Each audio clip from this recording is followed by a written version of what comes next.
They got him, y'all. Diddy has been taken into federal custody in New York. So happy. Yes. It looks like the FBI Why she took so happy? Diddy in finally in Manhattan. It's about damn time. It appears the action has a connection with an ongoing criminal investigation into alleged trafficking and other offenses that led to search warrants issued and executed at Diddy's home in Beverly Hills and Miami. Diddy's attorney, Mark, I can't pronounce that last name, tells TMZ, "We are disappointed with the decision to pursue what we believe is an unjust prosecution of Mr. Combs by the U.S. Attorney's Office." I know you just saying that, just say that shit. Diddy Combs is a music icon, self-made entrepreneur, loving family man, and proven philanthropist for almost 30 years, building an empire, adoring his children, and working to uplift the black community. Yeah, you doing all you can to make him seem like a good man. Diddy is an imperfect person, but not a criminal. I know you. Wait, what? He's an imperfect person? Did they not see what he did to Cassie? What in the world? Yo, these people are nuts. Yo, y'all drop your city in the chat. Let me know where you at. Drop your city in the chat. Let me know where you at. Who's in here? Fucking lying. I know you lie. At least he's being cooperative. Crazy. That's why Diddy went to New York. That's why he was in Harlem, because he knew he was about to be taken into custody, y'all. Did y'all see random videos of P. Diddy taking pictures with random people? Have y'all seen that? It was just out of nowhere. Every time I turn around on my feed, it would be somebody just taking pictures with Diddy, and Diddy's just taking pictures of people, and it was just so freaking random. Was it just me? Every time it was like 5 different videos, and it was so random. And I'm like, yo, why is Diddy just walking around taking pictures with people? Even one person was like, yo, P. Diddy, no Diddy. And I'm like, you know that's a bad thing, yet, right? And it was crazy. These are acts of an innocent man with nothing to hide. Everybody hit the like button. Everybody hit the like button. I know y'all just came on in. Everybody hit the like button. Share this video. Share this video. Share this video. Hit the like button. Hit the like button. Everybody share this video and hit the like button. And he looks forward to clearing his name. And y'all, I am so fucking happy after doing almost 90 videos on clearing his name. No, this man is about to do life in prison. Oh, damn. The Eagles lost. Oh, yeah. The Rams lost. The Eagles lost. Like, I ain't even thinking about no football right now. But all I know is this is a celebration. Hit the like button, y'all. Share this video. We about to celebrate. Not the Rams or the Eagles losing, but P. Diddy losing. P. Diddy just lost. How about that? This man, and everything that has occurred since last year is about goddamn time. Now, court systems do not fucking fail us. Put this man in handcuffs, put his ass behind bars, and let it be done. Things just got crazy as fuck for Diddy.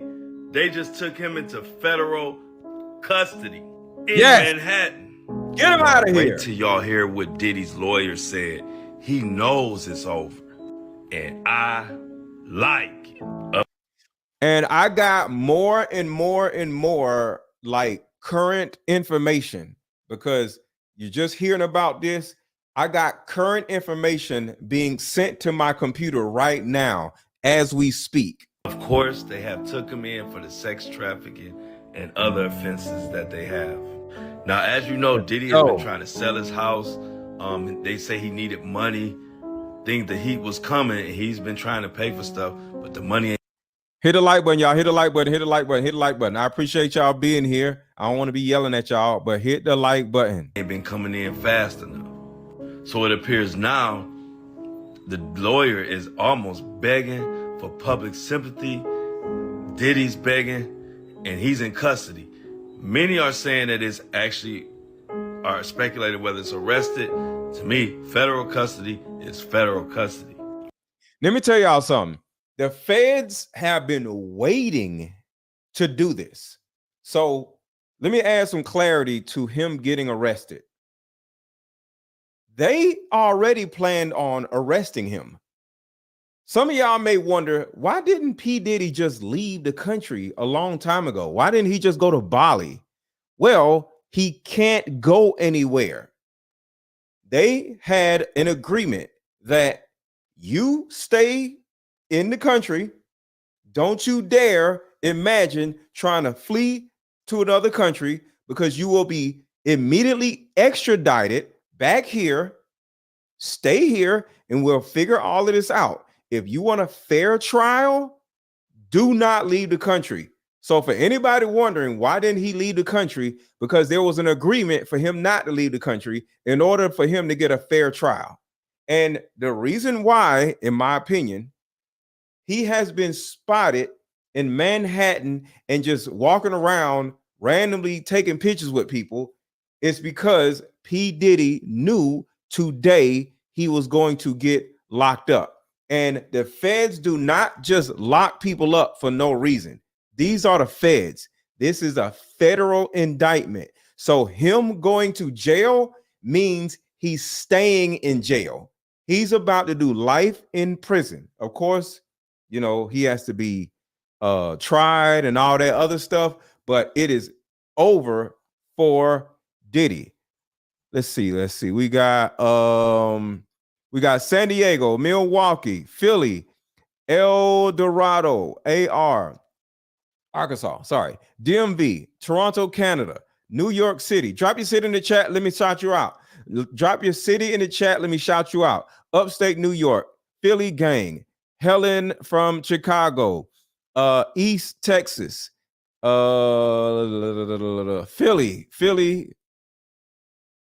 again, Philly gang. Philly is in the building. Let's see. All right, London, England is watching. ATL, North Carolina, Connecticut, Las Vegas, Warren. I don't know what Warren is. Maryland, Raleigh, North Carolina. All right, what's going on? What's up? What is up? Let's go. This is per Diddy's attorney, Mark Agnifilo. Sorry if I mispronounced that. We are disappointed with the decision to pursue what we believe is an unjust prosecution of Mr. Combs by the U.S. Attorney's Office. Sean Diddy Combs is a music icon, self-made entrepreneur, loving family man, and proven philanthropist who has spent the last 30 years building an empire, adoring his children, and working to uplift the black community. This ain't gonna work, y'all. Uplift the black community. Okay. They desperate. What is he trying to put this message out? Story developing. Seems like the feds told. Yes, motive culture. We ain't playing with you. It is real. P. Diddy is in federal custody. He is not getting out. And I'm going to tell you this. He ain't got no bail. This is a guess. He ain't got no bail. So he is not going to be out on bail. I'm guessing because I don't know. But I promise you, he is not getting out on bail. Oh, Diddy, I thought I told you we won't stop. Holy shit, y'all, this is effing mammoth. Sean Diddy Combs was just taken into federal custody in New York following a grand jury indictment.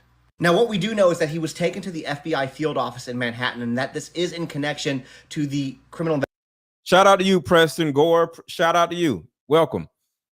What's up, Naomi? Investigation regarding trafficking and other offenses, which led to the bi-coastal raids on his home through Homeland Security and law enforcement.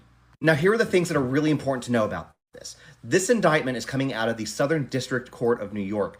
These guys have like a 95 or 97% conviction rate. On top of that, when the FBI gets involved, they don't arrest you until they have a very solid case, and they too are 95 to 97% conviction, meaning that. See, this is an official arrest. They waited what? Maybe 4 or 5 months? Maybe this was like when they raided his home. What month was that when they actually raided his home, y'all? They raided his home and found the tunnels. We'll talk about the tunnels. I would say 6 months ago. For them to actually arrest this man, it's over. He's not going to get bail or anything. That very likely he's going to be serving federal time. Now, at this moment in time, this is still a developing story. There's still a lot more information that's going to come out. So I will keep you guys updated. So definitely hit that follow button if you're interested. But we have been wanting Everybody coming in, make sure to hit the like button. Everybody coming in, make sure to hit the like button. I appreciate you. Him to go down for such a long time. This is absolutely incredible. Drop your thoughts in the comments. Diddy has been arrested, taken into... Real quick, let's have a quick commercial break and let's get these likes up. Let's have a quick commercial break. Get these likes up. I got a lot of information to share with y'all. Hit the like button and share this video. Get up at a coffee shop and play this fun dating card game. We'll have fun and see if we're compatible all at the same time. Ooh, what's Get these likes up, y'all. Get these likes up. the name of the game? It's called Deeper Discussions. I'm down. Okay, meet you at 6. Fellas, buy this card game. Ladies, buy this card game. Buy about 2 or 3 card games. The main reason why people can't stay together isn't because they don't like each other no more. It's actually because their present family issues come up or their past family issues come up. But when you play Deeper Discussions, you'll be able to understand a person's family issues up front. This game can be played with either 2 people or an entire group. So have fun. Question number 1. Name a time when money was the main factor why a relationship went bad. Deeper Discussions Dating Edition. Again, these cards are good for vetting a potential boyfriend, Candidate. a potential girlfriend, a potential husband, a potential wife. The texture of these cards are so soft and silky, by the way. Like They ain't gonna get really wore out. after you- durable. A dating card game for introverts who have a hard time asking the much needed compatibility questions. Deeper Discussions, the card game. All right, some of y'all are new here. So put a 1 in the chat if you are new here. Put a 1 in the chat if you are new to my channel. Put a 1 in the chat if you are new to my channel. I have a dope ass Deeper Discussions card game, and it's meant to help men and women vet. We got to learn how to vet people a little bit better, right? So this is for men and women. I am here to help you vet the opposite sex that you're dating so you can have better outcomes in your dating life. I will suggest for you, everybody putting a 1 in the chat, to go under this video and click the link and buy this card game. It is the best $28 you ever spent. It is only $28. I ain't out to rob you. So the people that already are here, most of them have already bought my card game that usually, are in my live stream. So all of you people who just put a 1 in the chat, make sure to hit the link and buy my Deeper Discussions card game. There are 81 cards in this card game. It's a fun card game to play, not even with just a man or a woman, but with family members, because it gives you an understanding of who has childhood trauma that is unresolved. So hit the like button and hit the link. The link is also in the chat. Buy my Deeper Discussions card game. Let's get at least 10 people to buy the card game. It's the best $28 you ever spent. It's only $28. All right, so let's get back to it. And shout out to the new people in the chat. Thank y'all for being here. Custody in New York. TMZ says Monday night Diddy was taken to an FBI field office in Manhattan. This is in regards to the ongoing criminal investigations into sex trafficking and other offenses that had resulted in raids on his Beverly Hills and Miami homes. In a statement to TMZ, Diddy's attorney said, "We are disappointed with the decision to pursue what we believe is an unjust prosecution of Mr. Combs by the U.S. Attorney's Office." Shout out to Naomi, child of Yahweh. Yahweh. Great game. I played it with my cousins. See, a lot of the people that's in this chat, they've already bought my Deep Discussions card game and they absolutely love it, but you have not. So make sure to click the under this video or in the chat and get your Deep Discussions card game. Sean Diddy Combs is a music icon, self-made entrepreneur, loving family man, and proven philanthropist who has spent... Yes, Preston. Yes. Hit the link. It's only $28. I need everybody watching to get this card game. I'm here to help my community be better and date better. And the last 30 years building an empire, adoring his children, and working to uplift the Black community. He added, Somebody said he might get off because he has money. P. Diddy ain't got no money. P. Diddy ain't got no money. Let me explain something to y'all real quick. P. Diddy was a billionaire due to the fact that his liquor line. I forgot the name of the liquor line, Doco or something like that. The liquor line was worth billions of dollars, but when they dropped Diddy, it took the money away from him. See, a lot of these people, they don't have money, they have access to money. All of P. Diddy's money is gone. He has, I think, 5, maybe 6 different lawyers, and he's literally spending like $1 million per week. So these endorsements, the liquor brands, they're not even paying him money. They're actually making him a billionaire because he's connected to it. He does not have the money, but when they pulled away, the money was gone because the money was never there. See, when you're part owner of a $1 billion company, you're worth $1 billion. But when that company separates from you, you're no longer worth $1 billion because you're no longer part owner of the $1 billion company. Does that make sense? Diddy is about to start snitching.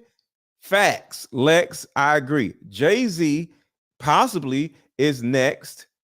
Yeah, I think Jay-Z may go down next because P. Diddy is about to start snitching.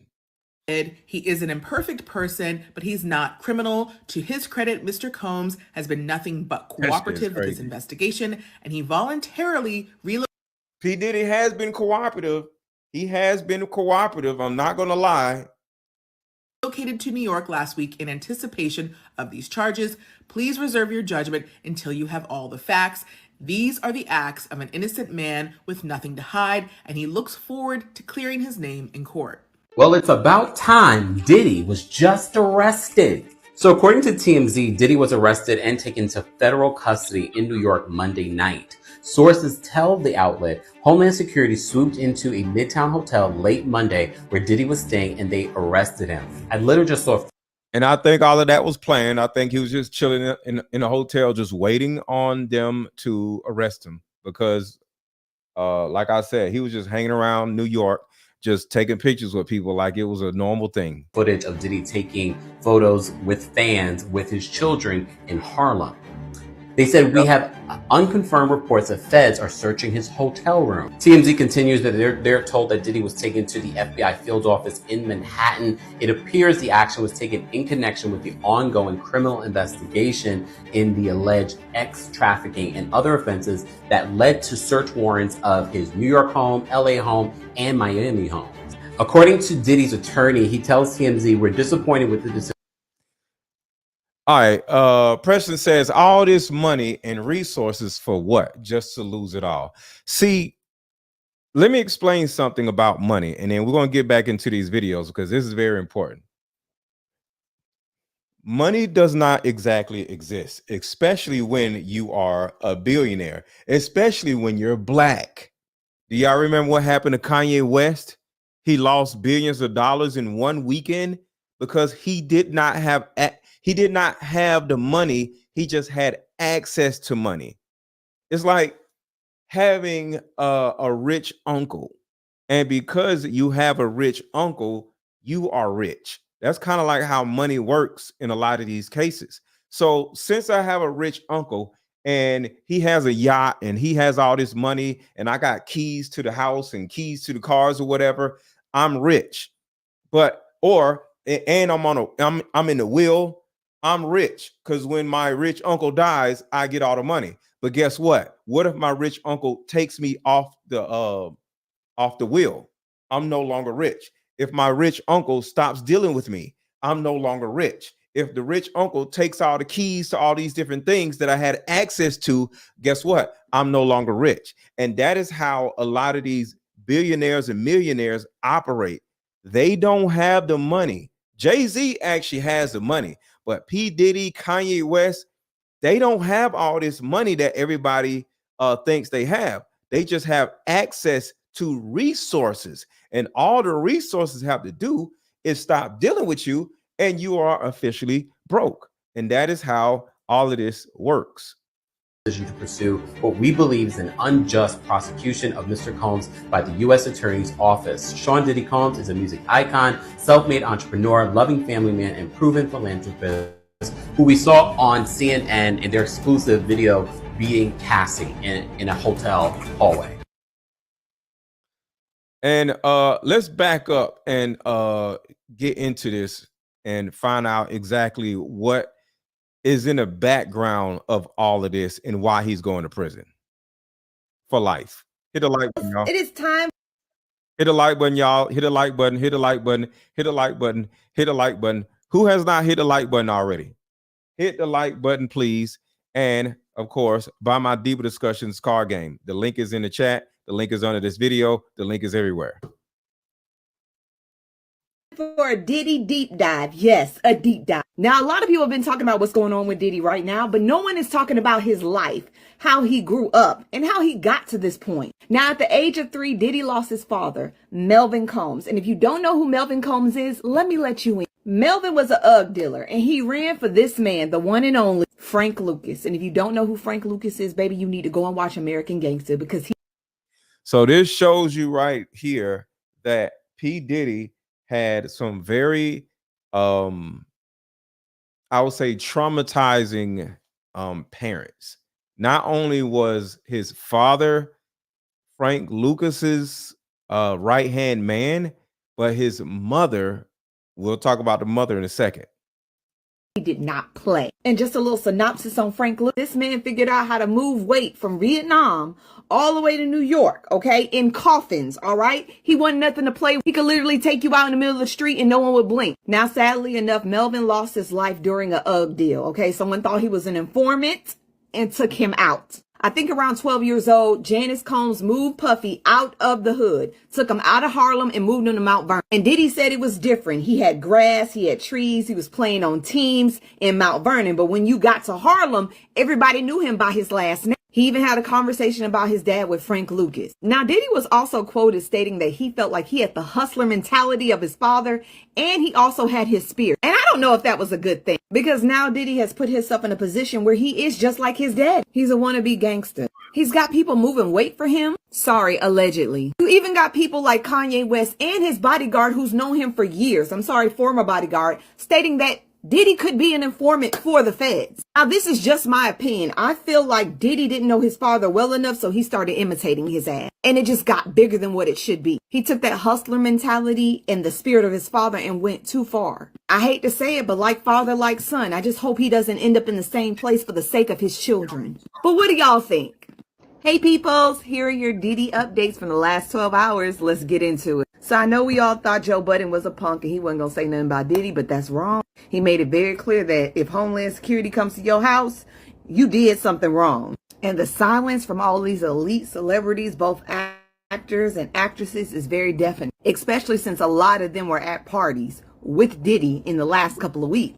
Homeland Security officer reportedly said the raid was based off of concrete allegations collected from victims. When charges come down, we will get him wherever he is. Actually, like every time I walk past his house, and obviously. So, somebody asked in the chat, why sex trafficking out of all things? Well, this is an example of what the, well, let me not say that word again. The blank trafficking, I'll say.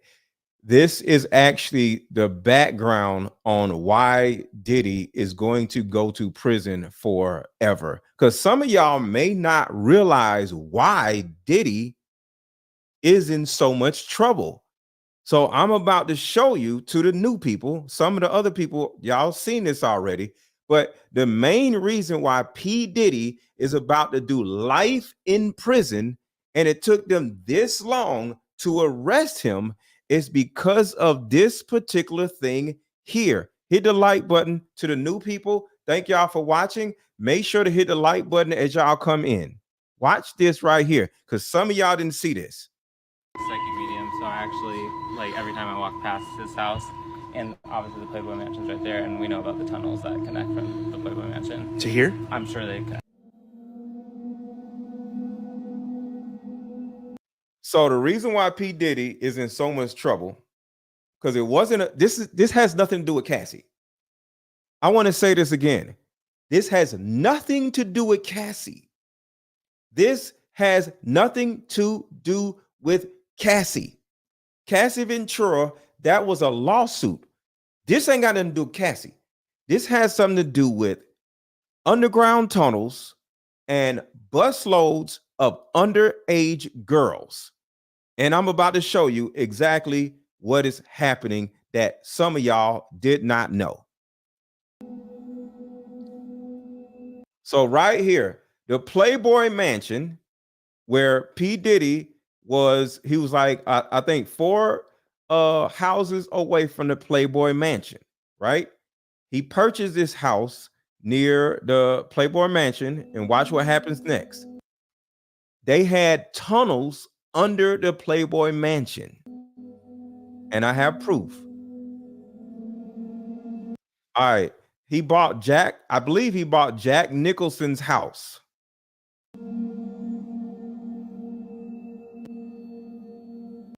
Okay, according to this story, and it's not a story, it's an actual fact. Secret tunnels running from the Playboy Mansion to the homes of several nearby celebrities were constructed. The tunnels went beneath the Los Angeles Country Club to homes of Jack Nicholson, Warren Beatty, Kirk Douglas, and James Caan.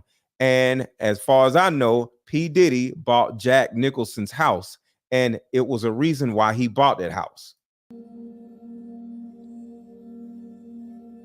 You and Jack Nicholson had your own secret passageway into the Playboy Mansion.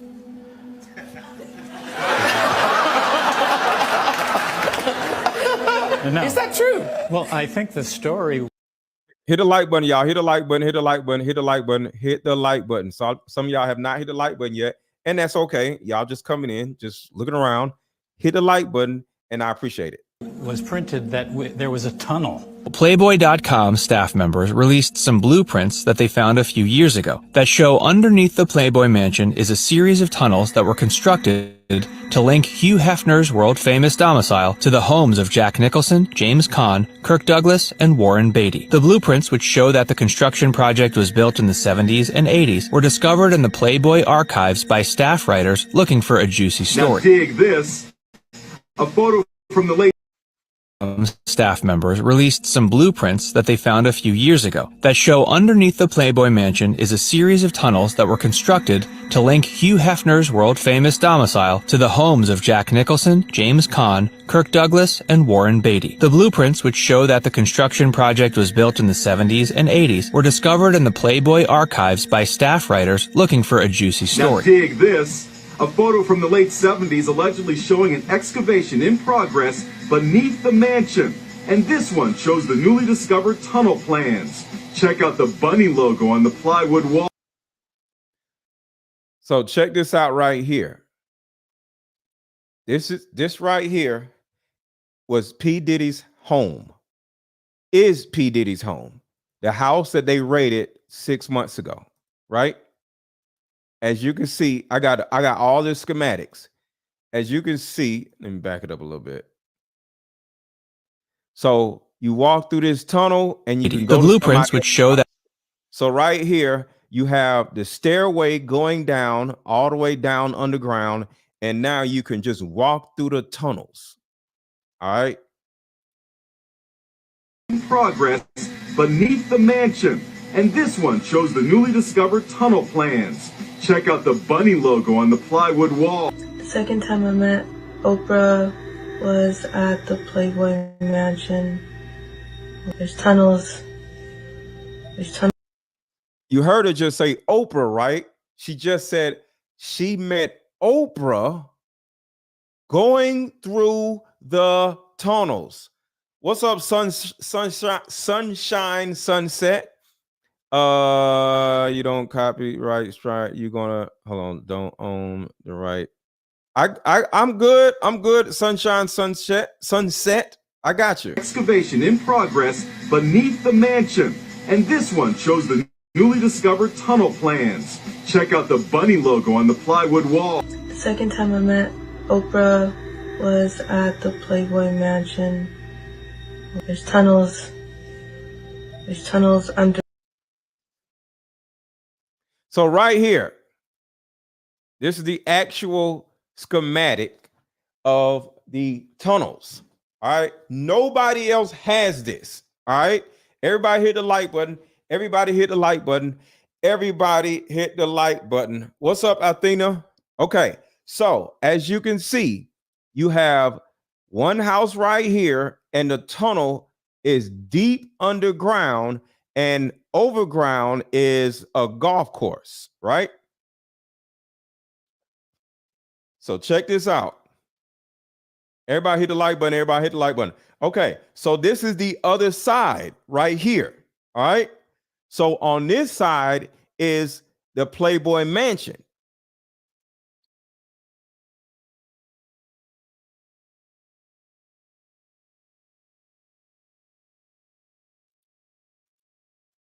So here we go. This is a bigger schematic of the mansion. Okay. So what it says is Hefner Residence, right? Northbound tunnel to Mr. James Caan's residence. That circle right here, right up under the mansion. And then the second circle says northbound tunnel to Jack Nicholson's residence. And that is Puff Daddy's house, P. Diddy's house, because he bought Jack Nicholson's residence. The third circle, put a one in the chat if y'all can see these circles. Put a one in the chat if y'all can see the circles. I want to make sure y'all able to see it, because I don't want y'all wondering what I'm talking about. So the third circle says southbound tunnel to Mr. Kirk Douglas's residence. All right, so y'all can see it. Okay. All right. So the next circle is clearance. No, it says clearance may vary. Okay. So that's just an above area right there. All right, so let's keep going. Is that gonna give me something else? Okay, so that's it. So over here, this was P. Diddy's house right here. This is the whole map of it. I got all the schematics. And this is how P. Diddy, and this is the reason, this is a specific reason why P. Diddy has been indicted and is about to do life in prison. He has been bringing young girls, allegedly, busloads of young girls through the tunnels, so nobody was able to see what P. Diddy was doing. That lead to celebrities' homes. And this is one of the girls. Bruh was at the Playboy Mansion. There's tunnels under the Playboy Mansion that lead to celebrities' homes. All kind of celebrities' homes. And we've caught them. We've caught them all. We've got it all on tape. We've caught them all. And by the way, you gave the idea for the logo. So as you can see, all of this is connected. Atlantic Records, Rockefeller Records. Somebody said something about Jay-Z is going down next. Rockefeller Records is a part of this. Russell Simmons is hiding in Bali right now. Leor Cohen. Rick Rubin. Clive Davis. Clive Davis is the first man that P. Diddy's mom hold P. Diddy out to. P. Diddy's mom, Janice Combs, literally handed Clive Davis her son, and he started allegedly sleeping with her son. And that is the first person that got a hold of P. Diddy, Clive Davis. Jimmy Iovine, as you can see, all of these people are complicit with all of this. And this is not an opinion. Son This has brought is it to the fact. attention of social media that his son, the man, had gone on. Do y'all remember this? Who? Then he pointed at Usher. If you watch the music video, he pointed at Usher, bro. This man Diddy be wildin'. And not too long ago, he had gone on live with a little girl that he had just adopted, where a lot of people started to point out that she allegedly looked like a girl who disappeared 6 years ago. Breaking news. Diddy adopted a white child. I want you to tell them the story about how I adopted you. But you still have beautiful parents that... Crazy, y'all. Also, please tell the story. So, I was on the streets, and then Papa Combs decided that he would like to be a caring man. So then he saw me and decided to pick me up and said to come inside. So she was on the side of the street, according to what she said, lost, and he walked up to her and asked her if she would like to come into his house. Listen to what she said in front of P. Diddy. So I'm not speculating. Listen to what she said. To be a caring man. So then he saw me and decided to pick me up and said to come inside and play with his kids. This is what I'm talking about, y'all.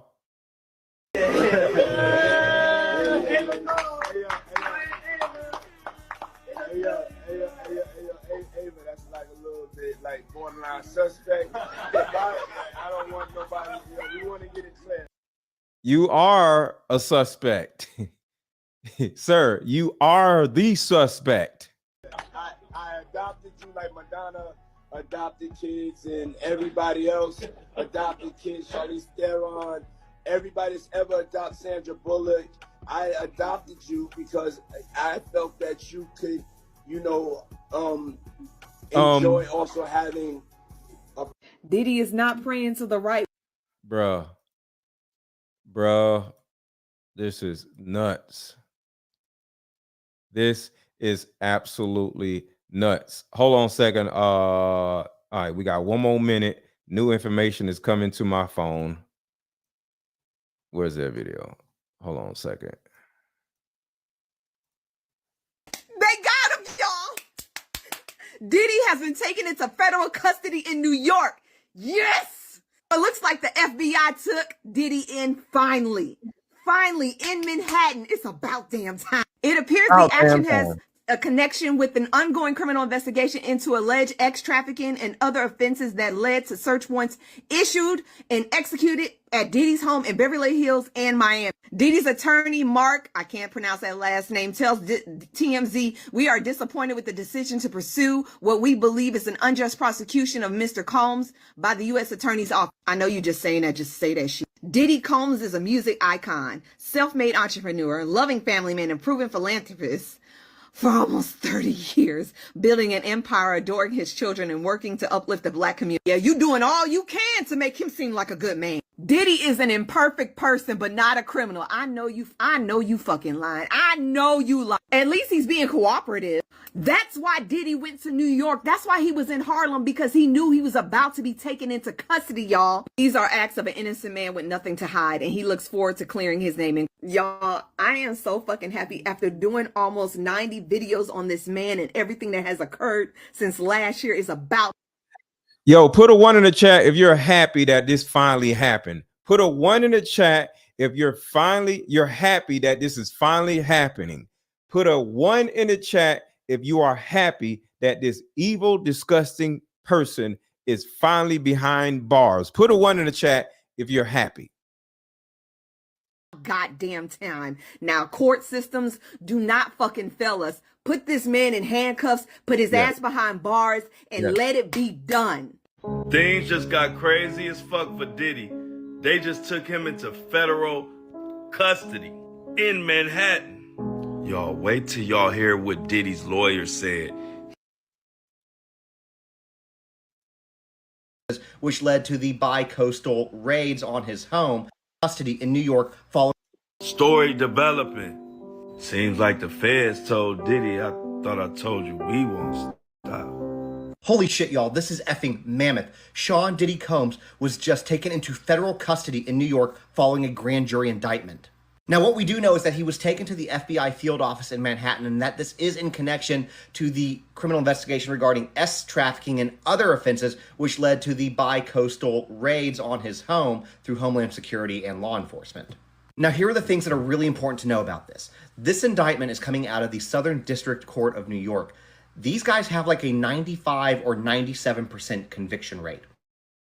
On top of that, when the FBI gets involved, they don't arrest you until they have a very solid case, and they too are 95 to 97% conviction, meaning that very likely he's going to be serving federal time.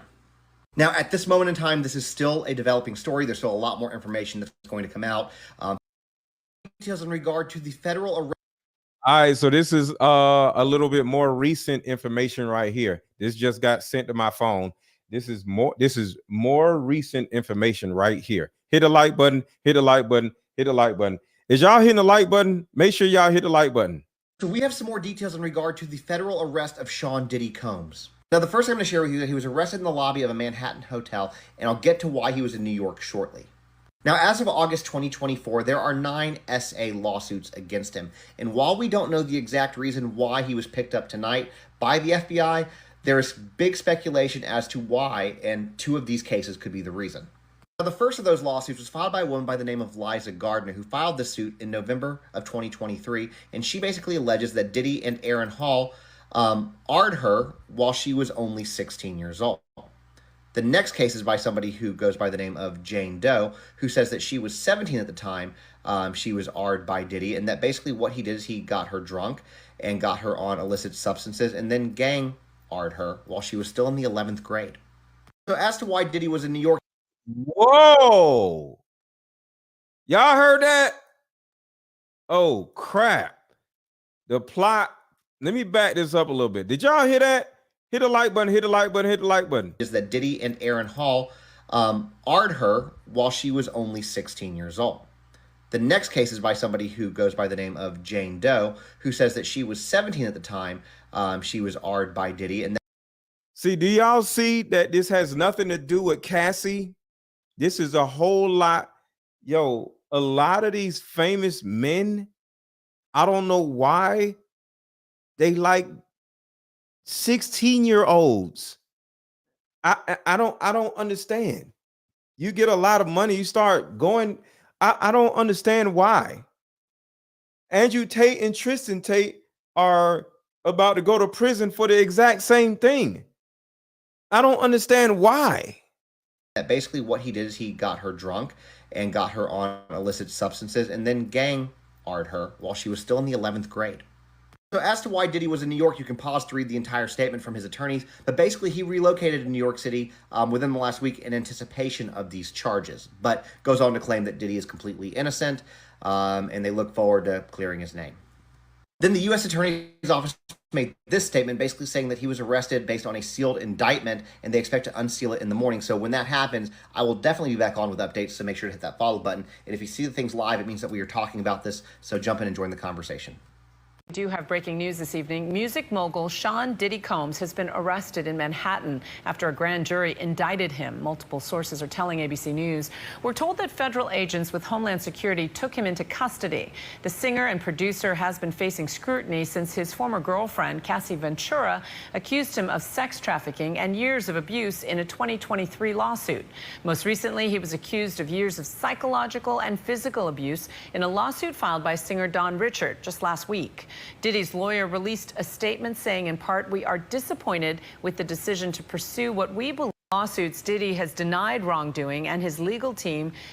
After a grand jury indicted him, the indictment is sealed and the charges have not been announced yet. So we're going to have to wait and see for some docs to come out. But for now, it's been confirmed that Diddy is in federal custody. A statement from Diddy's legal team says that they were disappointed with the decision to prosecute. Yeah. I don't want to hear about what the damn them damn people. Who cares?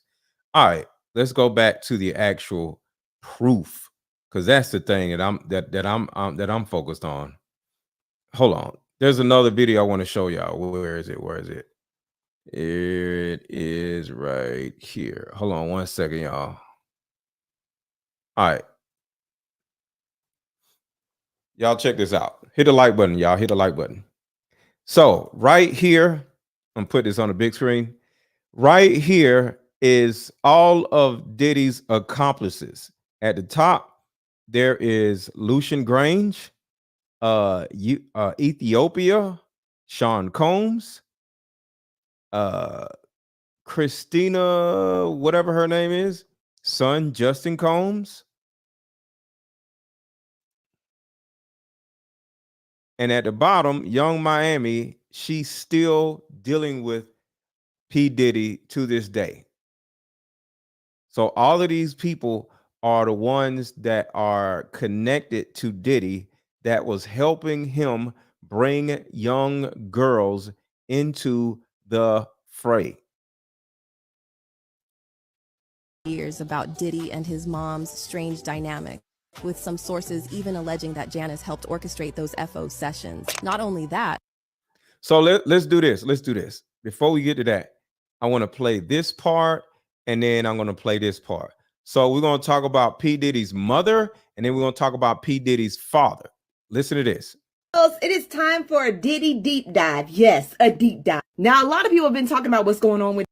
So this is going to be about Diddy's father, and then we're going to talk about Diddy's mother and how they actually made this man into this evil person. Diddy right now, but no one is talking about his life, how he grew up, and how he got to this point. Now, at the age of 3, Diddy lost his father, Melvin Combs. And if you don't know who Melvin Combs is, let me let you in. Melvin was a UGG dealer, and he ran for this man, the one and only Frank Lucas. And if you don't know who Frank Lucas is, baby, you need to go and watch American Gangster, because he did not play. And just a little synopsis on Frank Lucas. This man figured out how to move weight from Vietnam all the way to New York, okay, in coffins, all right? He wasn't nothing to play with. He could literally take you out in the middle of the street and Was a little bit more careful when she's. Sorry about that, y'all. Where's it? Go back. Lost his life during a UGG deal, okay? Someone thought he was an informant and took him out. I think around 12 years old, Janice Combs moved Puffy out of the hood, took him out of Harlem and moved him to Mount Vernon. And Diddy said it was different. He had grass, he had trees, he was playing on teams in Mount Vernon. But when you got to Harlem, everybody knew him by his last name. He even had a conversation about his dad with Frank Lucas. Now, Diddy was also quoted stating that he felt like he had the hustler mentality of his father, and he also had his spirit. And I don't know if that was a good thing, because now Diddy has put himself in a position where he is just like his dad. He's a wannabe gangster. He's got people moving weight for him. Sorry, allegedly. So let's go a little deeper than this. And the reason why is because in order for her to get out of her contracts with him, she wasn't allowed to say anything bad about him. No, he said, I'm gonna let you go, but you gotta let you go, like let you out of your contract. I'm gonna let you out of your contract and not say, like, long as you just don't say shit negative, like you just go through life and just keep going. And I said, sure, you gave me an opportunity. So I stayed quiet and he let me out of everything. We were coming to rehearsal in New York. We were doing Saturday Night Live. Yeah. And Kalina and I didn't know we had rehearsals. And we were asking everybody, yo, when's rehearsals? They didn't know. We get to SIR Studios and Puff on us. He spazzes out on us. Like, and he was like, we all don't want it. He always go with the y'all don't want it, the Jedi mind treatment. He makes you believe that you suck all to hell. And you've been working all hours of the night, and me and him got in a huge. What did he say to you, like verbatim? I can't even go into detail. He was like, y'all bitches don't want it. Y'all don't want it. And I was like, Puff, why are you talking so loud? And I've kind of always, been respectful. I've never really went too out of line with Puff.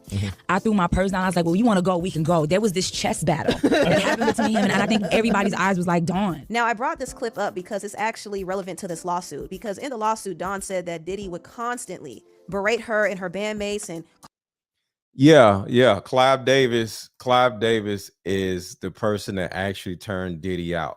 So I'm going from video to video because I want to make sure we all get everything that we need from this. So now let's talk about the mom.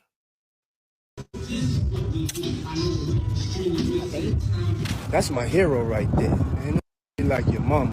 So his mom and his dad was a demon. I give all thanks and glory to God for my mother. So some wild rumors are floating around about Diddy's mom, Janice, and her shady past, and now former bad boy. What's going on, Red Deal DJ? The real DJ Monster. What's up with you? Artist Mace has joined the chat with claims that Janice holds all the receipts of Diddy's alleged crimes. There's also been a lot of speculation over the years about Diddy and his mom's strange dynamic, with some sources even alleging that Janice helped orchestrate those FO sessions. Not only that, but rumors also popped up recently that Janice couldn't stand Diddy's ex, Kim Porter, because she was... So think about this. Kim Porter shows up dead, and Diddy's mom hates her. Scared Kim would expose Diddy's business to the world. So what's the deal with Diddy's mom? Did she enable Diddy's behavior all these years? Let's get into it. Biggie ain't here, so Big can't give you no receipts. He dead. Craig Mack can't give you receipts. He dead. What are you talking about? Who else? Everybody around Diddy is dead. Black Rob can't give you receipts. He dead. He's dead. So the significance of P. Diddy's mother is P. Diddy has everything in his mama's name and everything else in his children's name, because he knows at some point they coming to get him, and he doesn't want all his stuff and property seized. So his mama is the main person that is behind all of this, and everything is in his mama's name. And everybody else, you made sign paperwork so they can't talk about what I'm talking about. Every day, it seems like... Hey, how about we meet up at a coffee shop and play this fun dating card game? We'll have fun and see if we're compatible all at the same time. Ooh, what's the name of the game? It's called Deeper Discussions. I'm down.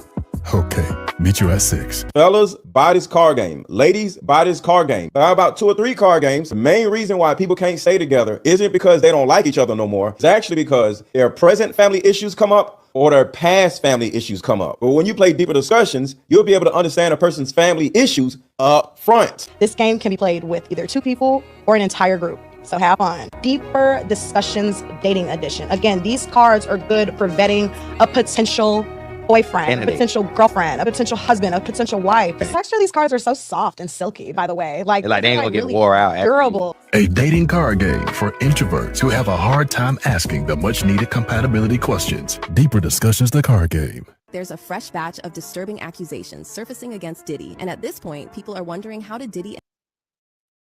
Real quick.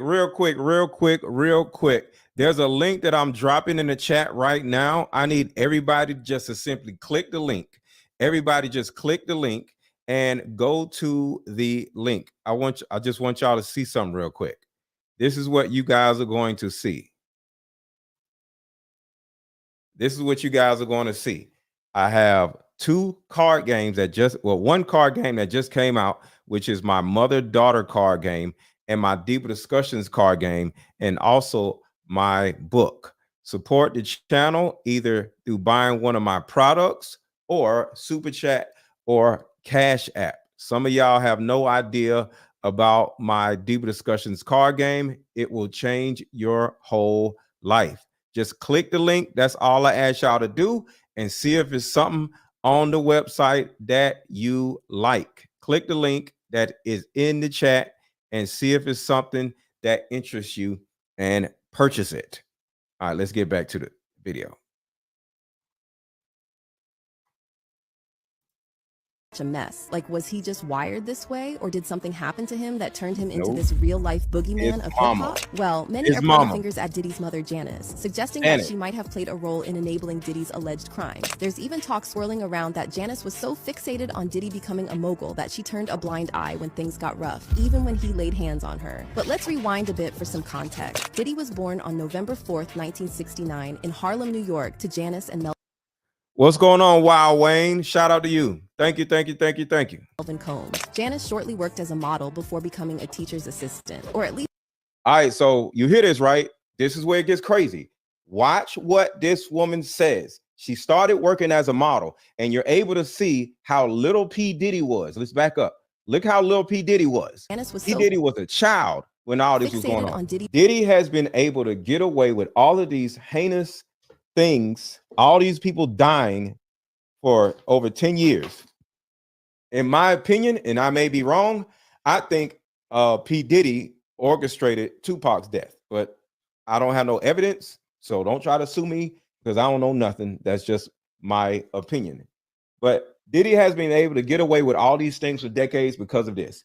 His dad was one of the kings of New York, drug-wise, that made P. Diddy untouchable. That's the first thing.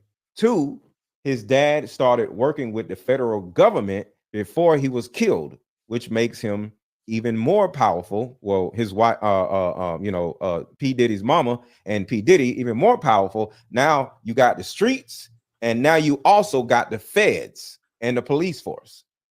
So Diddy's mother, Janice Combs, has friendship with high-ranking officials because of her ex-husband and law enforcement and the feds.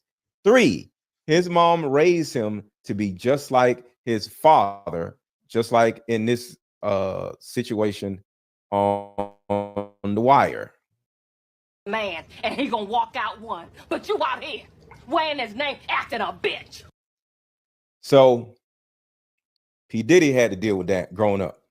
4, Janice herself was pimping women back in the day, just like Scrappy's mom was. 5, she was so evil where she actually pimped out her own son to men like Clive Davis, and other powerful men. His own mom pushed Diddy to sleep with old white men in exchange for opportunities to run the music industry, and it worked. 6, powerful white men are easily obsessed with black men for obvious reasons. Anytime you see a young black man around a whole bunch of old white men, guess what?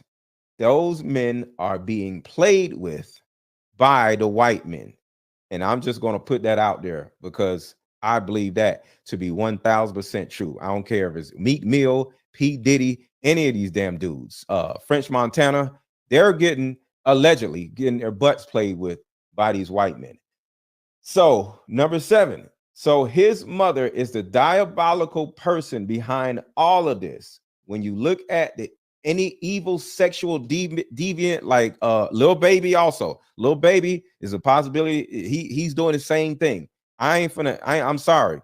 And these people in Atlanta, some of these people in Atlanta, but it is what it is. These guys, some of these guys are willing to do anything it takes in order to be on top, and it's disgusting. So when you look at any sexual deviant, you'll easily find a toxic mother that traumatized him.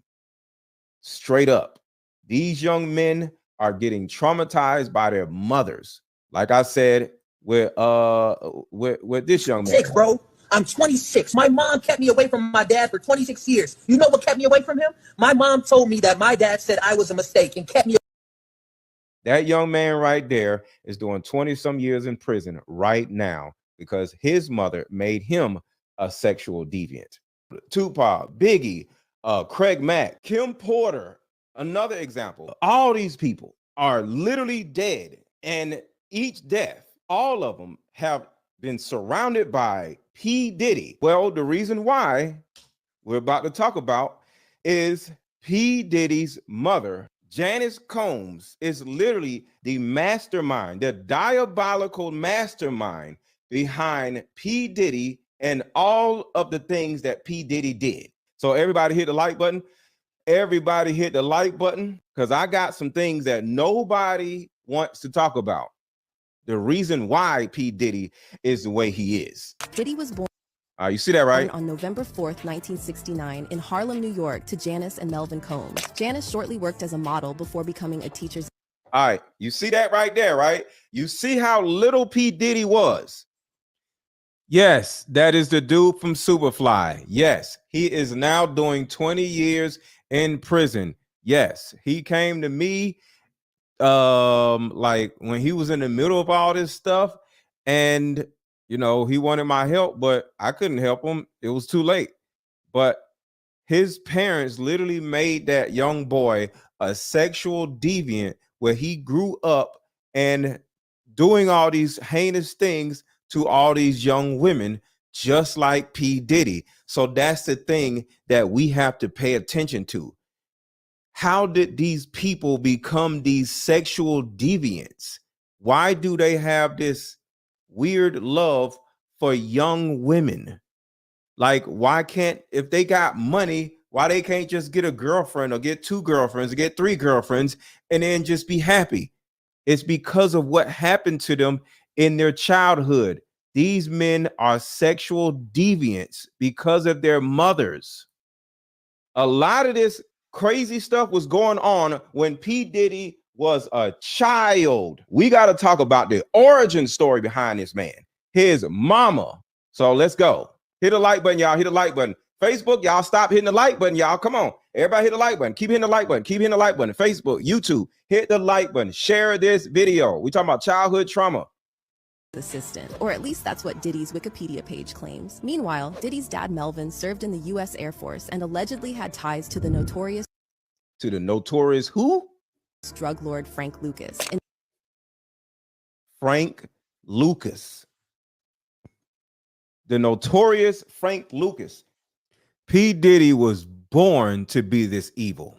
His father was the underboss, or one of the underbosses, of the notorious Frank Lucas.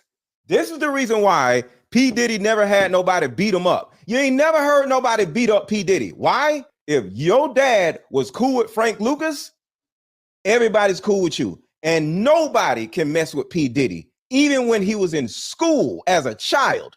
In 1972, Melvin was shot dead while sitting in his car on Central Park West, and the case was never cracked. However, there were some rumors. However. The however is the most important part right here. Listen to the however. Why was he killed? Rumors that his own crew took him out after he became a police informant. Now, okay, right here, I'm putting all this stuff together.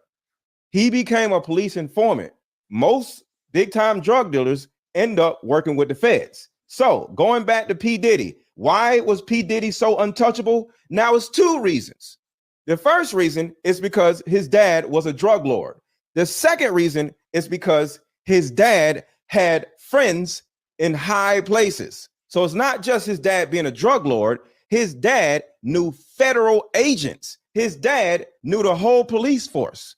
And when he died, who became the queen? His wife. So that means his wife is cool with the feds. His wife is cool with every tactical agency in New York. Now let's talk about Janice. She reportedly showered her son with all the love and affection in the world. And although he was an ugly little boy.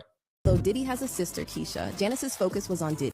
Did y'all know that Diddy had a sister, or has a sister, and his mother didn't give a shit about her? In fact, some say she was downright obsessed with him, leaving Keisha in the shadows. Diddy also never shied away from flaunting his tight bond with his mom, always giving her shout outs and thanking her for everything she taught him. Ma, I love you. This is your day.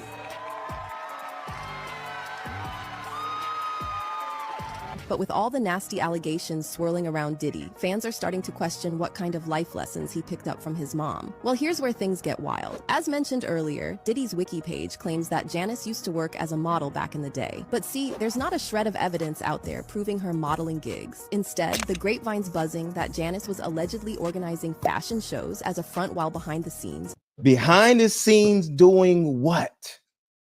His mother was a pimp. We're not done. His mother was pimping women. So this is what P. Diddy's mom would do. P. Diddy's mom would literally organize a fashion show, have all the pretty women walking around looking pretty, right? But on the back end, she would hook. You got to remember, she's the queen of New York right now, right? So she knew everybody. So all of the drug dealers, all of the big wigs, all of the big men in New York, she would have them and the women that she had modeling come together, and she would pimp the women out. And now the women are now getting paid to sleep with the big wigs of New York. His mother did that before he was an adult. When former Danity Kane member Aubrey O'Day Y'all keep hitting the like button, keep sharing this video. Recently revealed that Diddy made former Bad Boy artists sign NDAs before returning their publishing rights. She claimed that one of the stipulations in the NDA was to never disparage Diddy, Bad Boy, Janice Combs, Justin Combs Music, EMI, or Sony ever in public. And now, on top of all this, rumors recently popped up that Janice couldn't stand Diddy's late girlfriend Kim Porter, and back in the day, she was allegedly putting ideas into Diddy's head about Kim cheating on him. So you hear that, right? Diddy has always had this little evil devil in his ear. You know, Kim Porter might be cheating on you. Do y'all know one of his sons isn't his son, the light-skinned one? There are very few photos of Janice and Kim together, despite the fact that Kim is the mother of Diddy's children, and she was in his life for roughly 13 years. And even in those few photos where they attend the same event, Kim and Janice are always sitting far apart and seemingly not interacting with each other. But there's another piece of the puzzle that's got everyone talking. There are plenty of people that are out here with us that have significant childhood trauma, that have been raised somewhat like P. Diddy, but they're not crazy like P. Diddy. Like, as an example, who was raised just like P. Diddy? Whose mom was hoeing women out or pimping women that we know of? Anybody want to guess? Anybody want to guess? Name a person in Atlanta, who has a mother that was pimping women out. Exactly. Lil Scrappy. Shout out to Chris. Lil Scrappy. Now, Lil Scrappy, he seems like a cool dude. I never met him in particular in person, but it's very important to understand that there are Lil Scrappies out here that had moms that literally done all these heinous things, and there are P. Diddy's out here whose mom did heinous things also. And it all comes from the incestual type of relationships that a lot of these women have with their sons. And why is this so important? Why am I bringing up Lil Scrappy? Because some of y'all are dating Lil Scrappies or dating P. Diddy's. Not saying Lil Scrappy is a bad person. See, you got to find out who a man's mom is, who a woman's mom is. I think Waka Flocka. I think Waka Flocka had this sister mom type of person. Everybody hit the like button, y'all. Everybody hit the like button. Everybody make sure to hit the like button. Hit the like button, please. So the thing about it is, the men y'all are dealing with out here in this world, you got to make sure that their mom isn't like P. Diddy's mom. Their mom isn't like Lil Scrappy's mom. Jim Jones, exactly. Their mom isn't like Jim Jones' mom. What y'all have to be aware of is a person's childhood trauma, a person's mother. How was a person raised? So when you out here dating a woman, you got to find out how this woman was raised. You out here dating a man, you got to find out how this man was raised, who their mom was. Find out a person's pathology. And the reason why I came out with my Deeper Discussions card game and why I push it so much is because my Deeper Discussions card game does something better than any other tool that you can ever buy. It helps you understand a person's pathology. See, this ain't no what was your favorite color. No, this right here helps break down a person's pathology, men and women.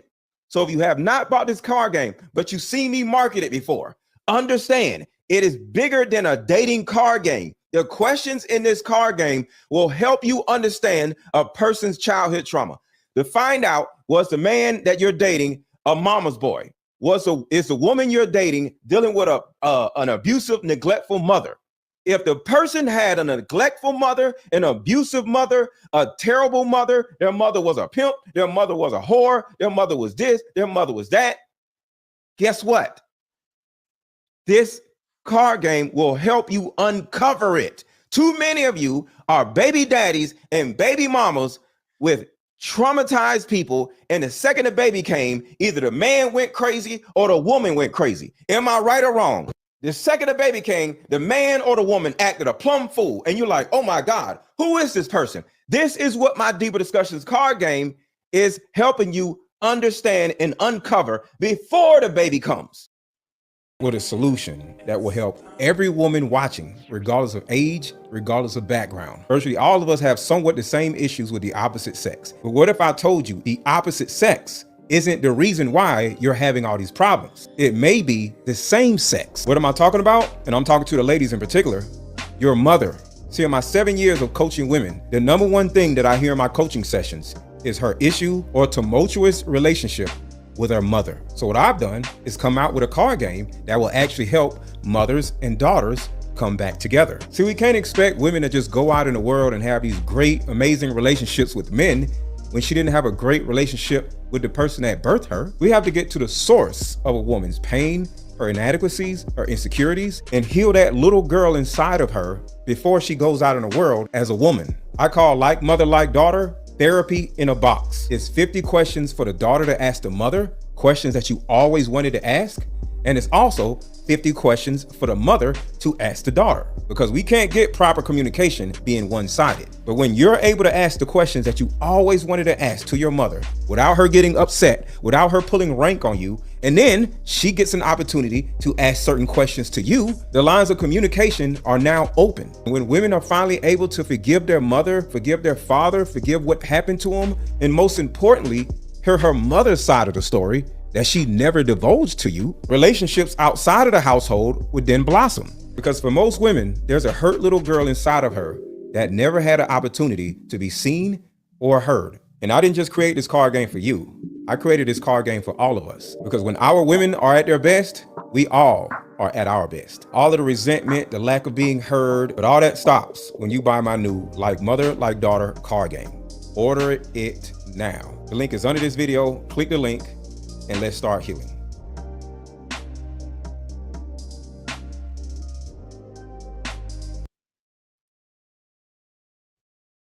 Want to sleep, but then I saw this. According to LA rapper Alicia SKG Choice, she heard from a reliable source that just told her that more people will be arrested tomorrow in connection to Diddy, and everyone is about Uh-oh.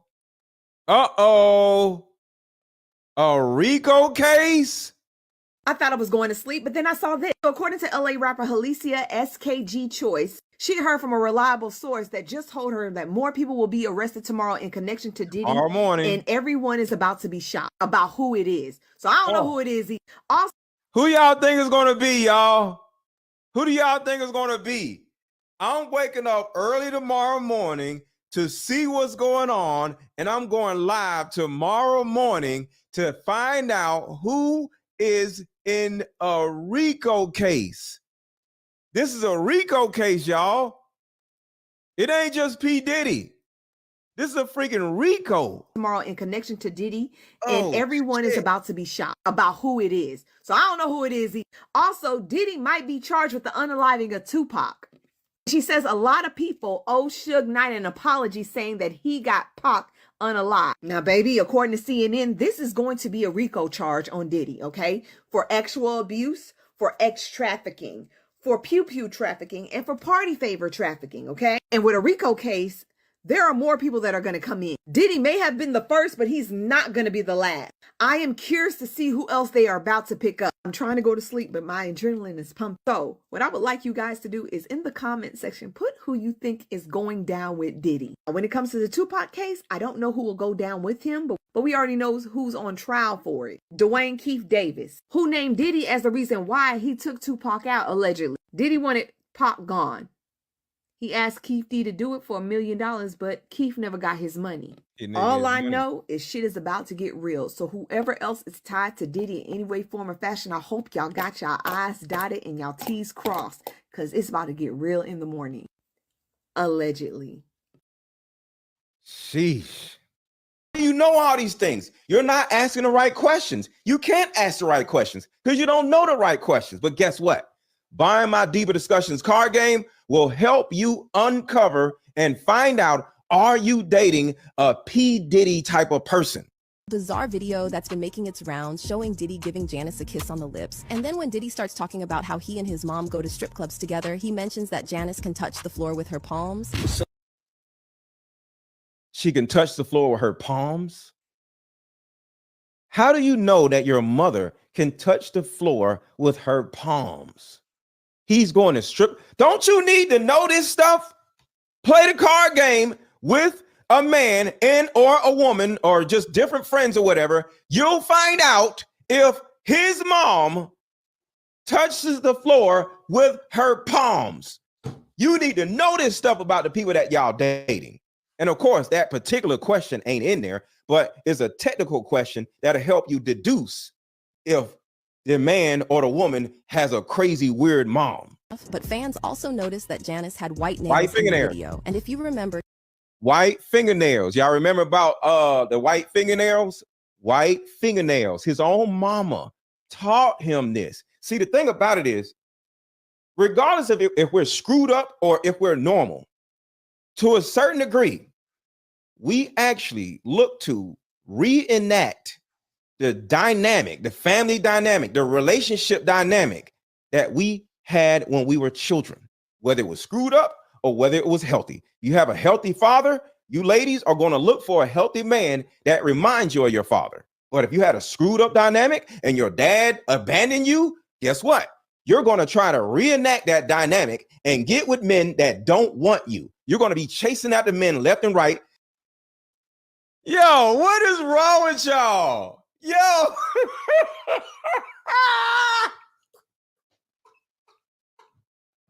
Yo, y'all need to read this. What is wrong with you, man? What, why? Y'all read this real quick.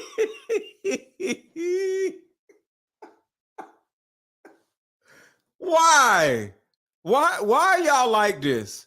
Can y'all read this? Cool Tools random video says a question that needs to be in my card game is, can your mom touch the floor with her palms?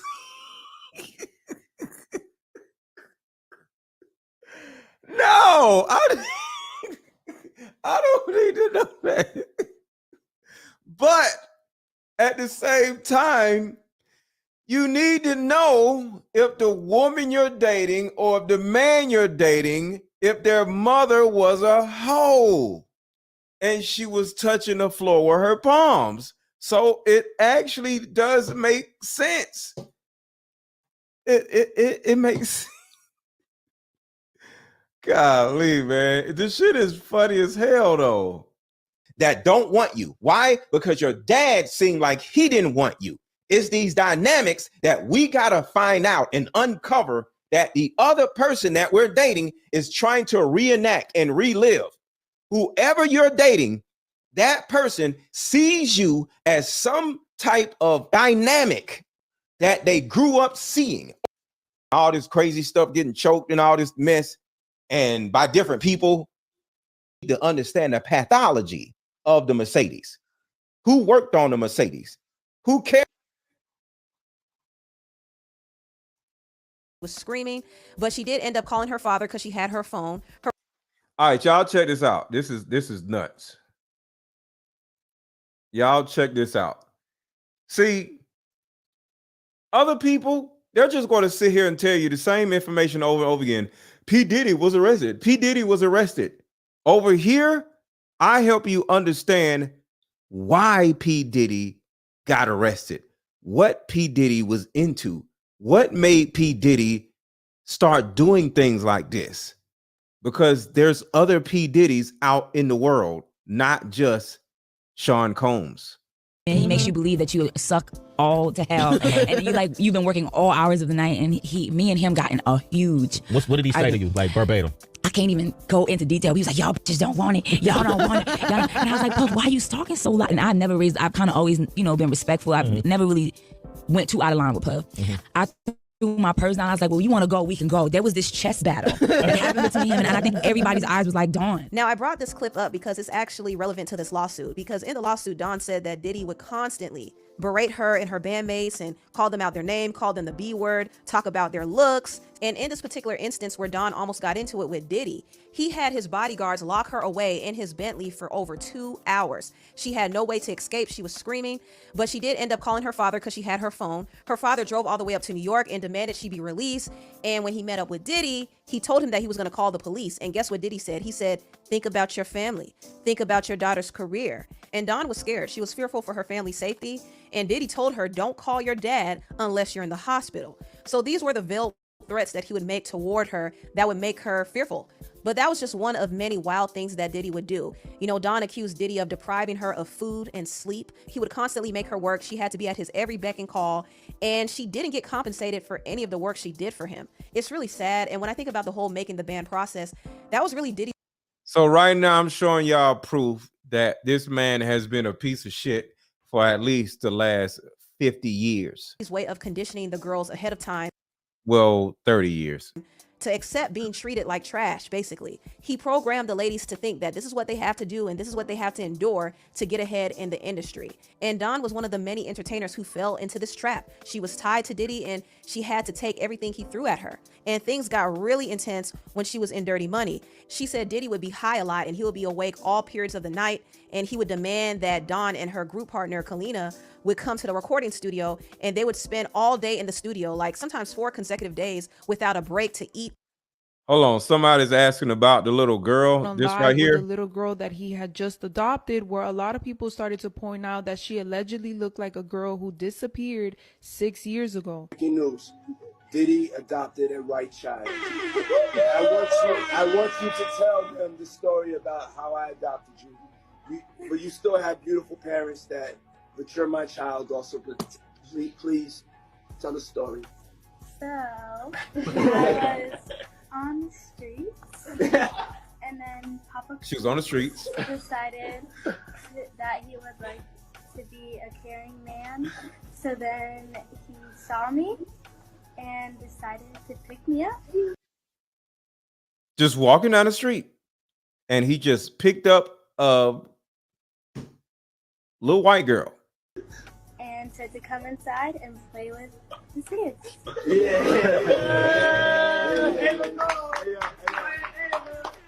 This is crazy.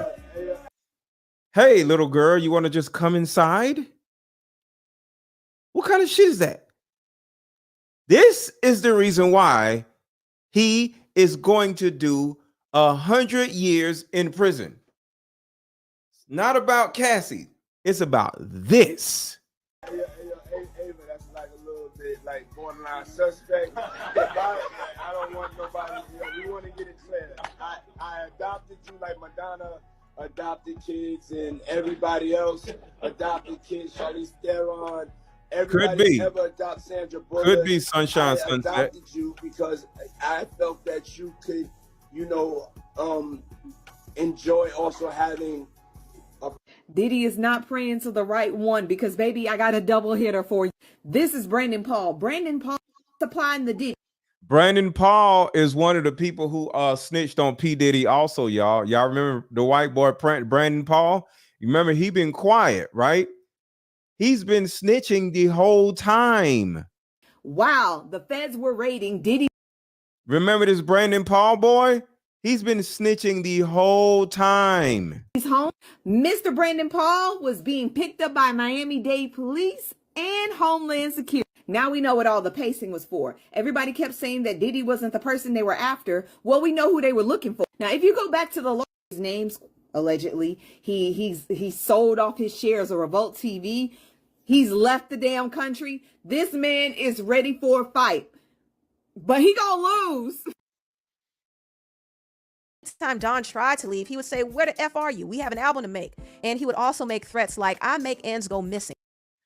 Can everybody take a second just to hit the like button? The likes are low. Can everybody watching take a second to hit the like button? A lot of y'all are just in here and it's cool, but I need all of you, every last one of you, to take a second to hit the like button.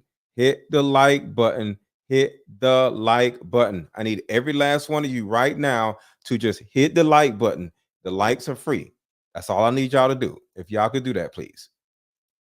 I make things go away. So he bragged about getting away with crime. So he allegedly was starving Dawn and threatening her, and he wouldn't pay her. In fact, he owes her like $1.2 million in royalties from their music and also $335,000 from their touring.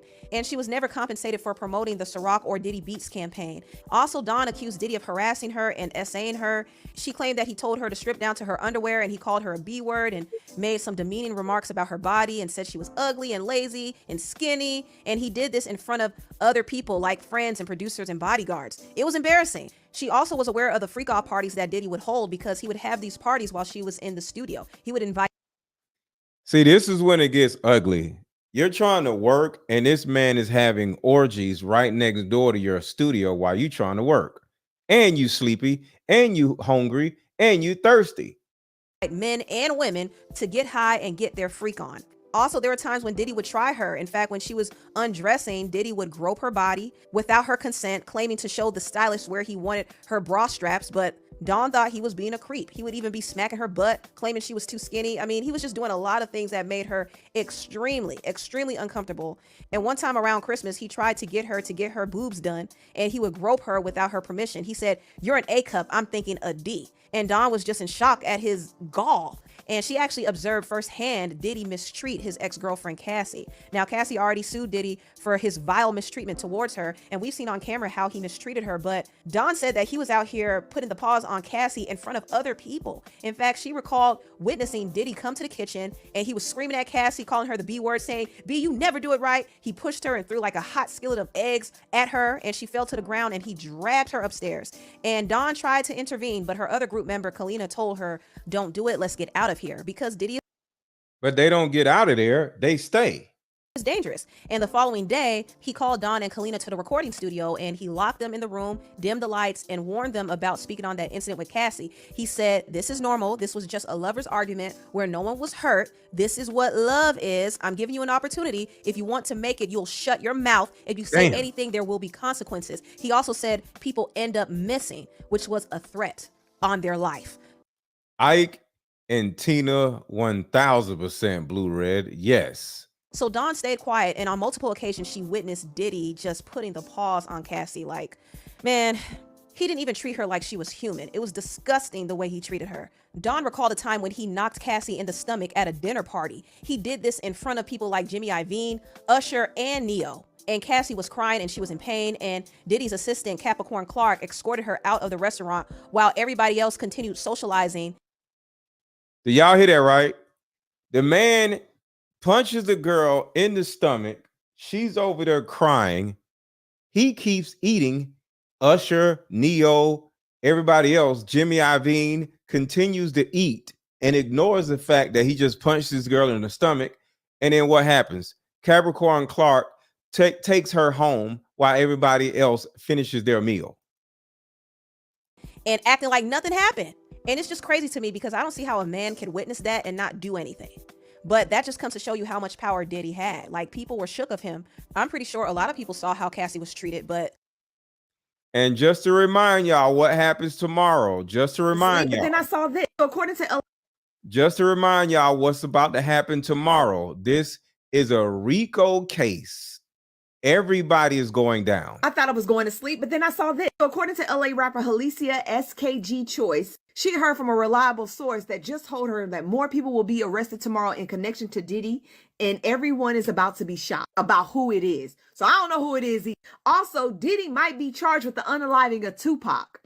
She says a lot of people owe Suge Knight an apology, saying that he got Pac unalive. Now, baby, according to CNN, this is going to be a RICO charge on Diddy, okay? For actual abuse, for ex-trafficking, for pew-pew trafficking, and for party favor trafficking, okay? And with a RICO case, there are more people that are going to come in. Diddy may have been the first, but he's not going to be the last.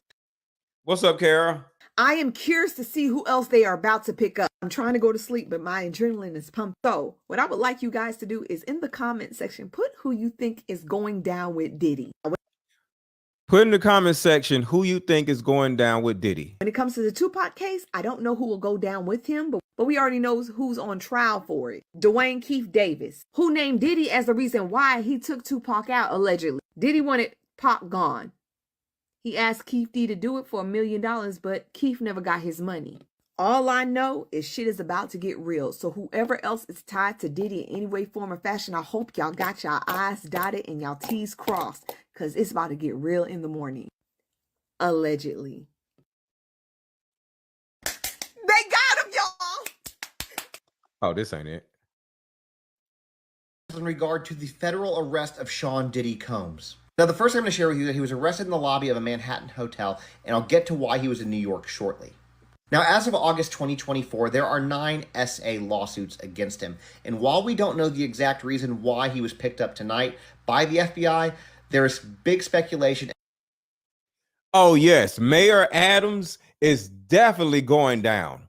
Mayor Adams gave this disgusting human being the key to the city. Mayor Adams is going down. Facts. Hell yeah. Nah, man. We everybody complicit with Diddy has to go down. Let me back this up a little bit. Against him. And while we don't know the exact reason why he was picked up tonight by the FBI, there is what's up, T baby? Big speculation as to why, and 2 of these cases could be the reason. Now, the first of those lawsuits was filed by a woman by the name of Liza Gardner, who filed the suit in November of 2023, and she basically alleges that Diddy and Aaron Hall AR'd her while she was only 16 years old. 16 years old. The next case is by somebody who goes by the name of Jane Doe, who says that she was 17 at the time she was AR'd by Diddy, and that basically what he did is he got her drunk and got her on illicit substances and then gang AR'd her while she was still in the 11th grade. So as to why Diddy was in New York, you can pause to read the entire statement from his attorneys, but basically he relocated to New York City within the last week in anticipation of these charges. That part right there. That part right there.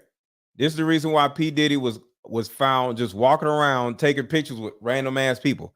Listen to this. So as to why Diddy was in New York, you can pause to read the entire statement from his attorneys, but basically he relocated to New York City within the last week in anticipation of these charges, but goes on to claim that Diddy is completely innocent, and they look forward to clearing his name.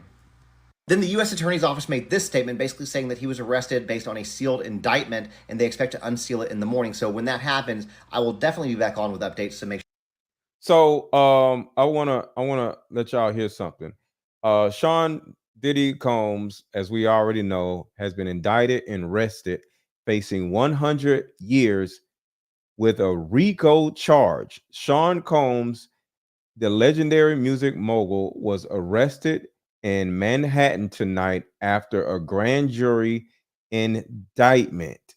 The charges in the indictment were a mix of trafficking and other charges in connection with a federal RICO. The RICO side is the most interesting part. That means he is connected to a lot of other people. See, when I said type in the chat who you think is going down, y'all said Jay-Z and other rappers, right? Oprah. What about Lucian Grange? Like, what about those people? The white people. Those are the people that I'm thinking about that may be going down. Where is it? This right here. This is what I'm. Uh-oh, hold on. Almost got it already. Where's the video? Let me get rid of this.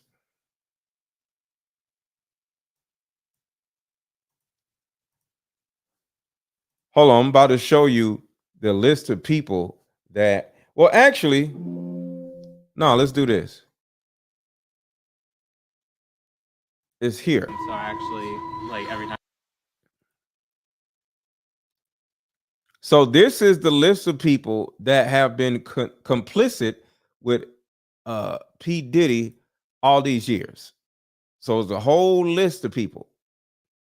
So let's go through this list together. Everybody hit the like button.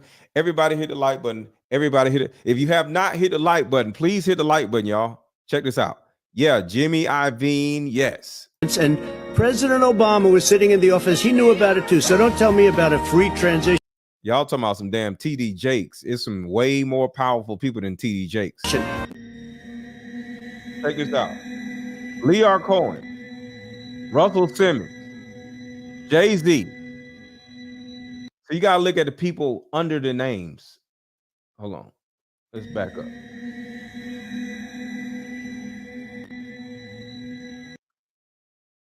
This person, Ahmet Ertegun. People like that.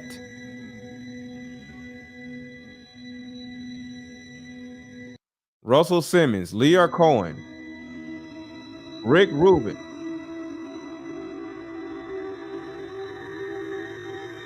Clive Davis, David Geffen, Jimmy Iovine. This is the group that may go to prison or may get indicted tomorrow that may be a part of the RICO. All of these goddamn people right here.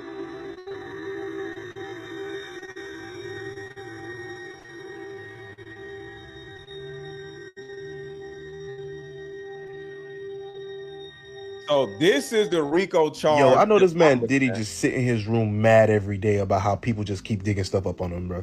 So now, Ice Cube's son has brought it to the attention of social media that his song on I Need a Girl was questionable. Before I play the song, this is the quote that he's talking about.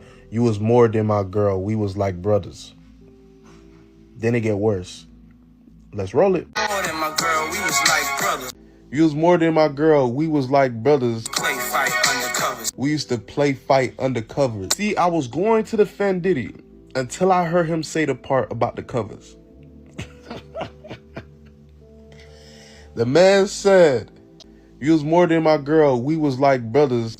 We used to play fight undercovers. Who? Then he pointed at Usher.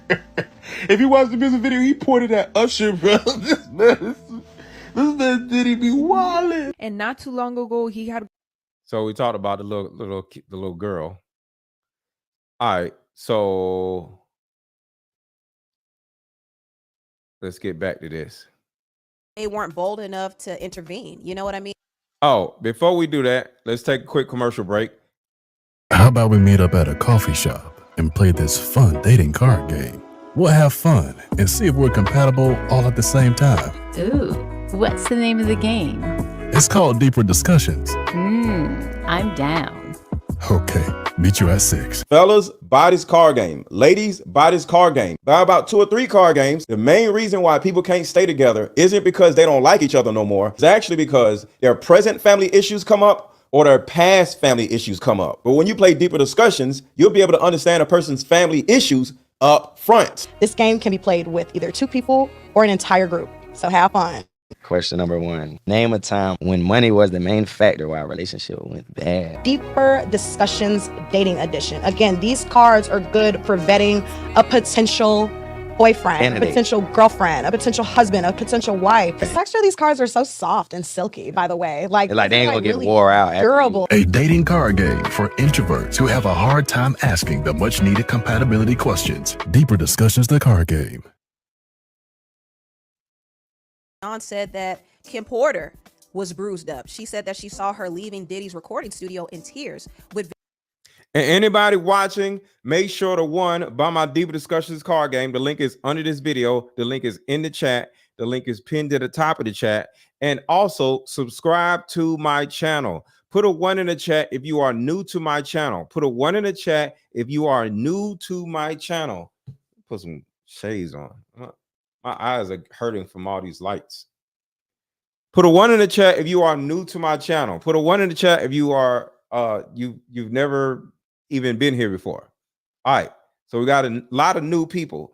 Make sure to 1, hit the subscribe button, and 2, make sure to hit the notification bell, because tomorrow morning I'm doing a special live because they're about to open the sealed indictment tomorrow morning, and I'm going to cover it.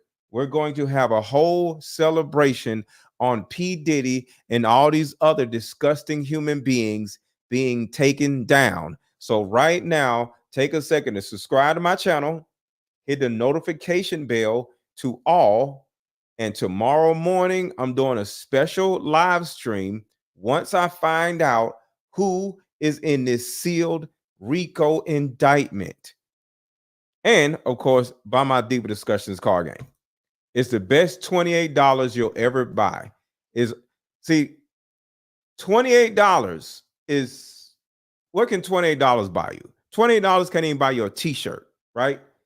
But imagine if you spend $28 on a card game that has 81 cards, and it will now help you vet the opposite sex, whether you're a man or a woman. See, one of the things that I actually help people do, I'm a coach. That's what I do for a living. And one of the things that I help people do is avoid stupid, ignorant, crazy people.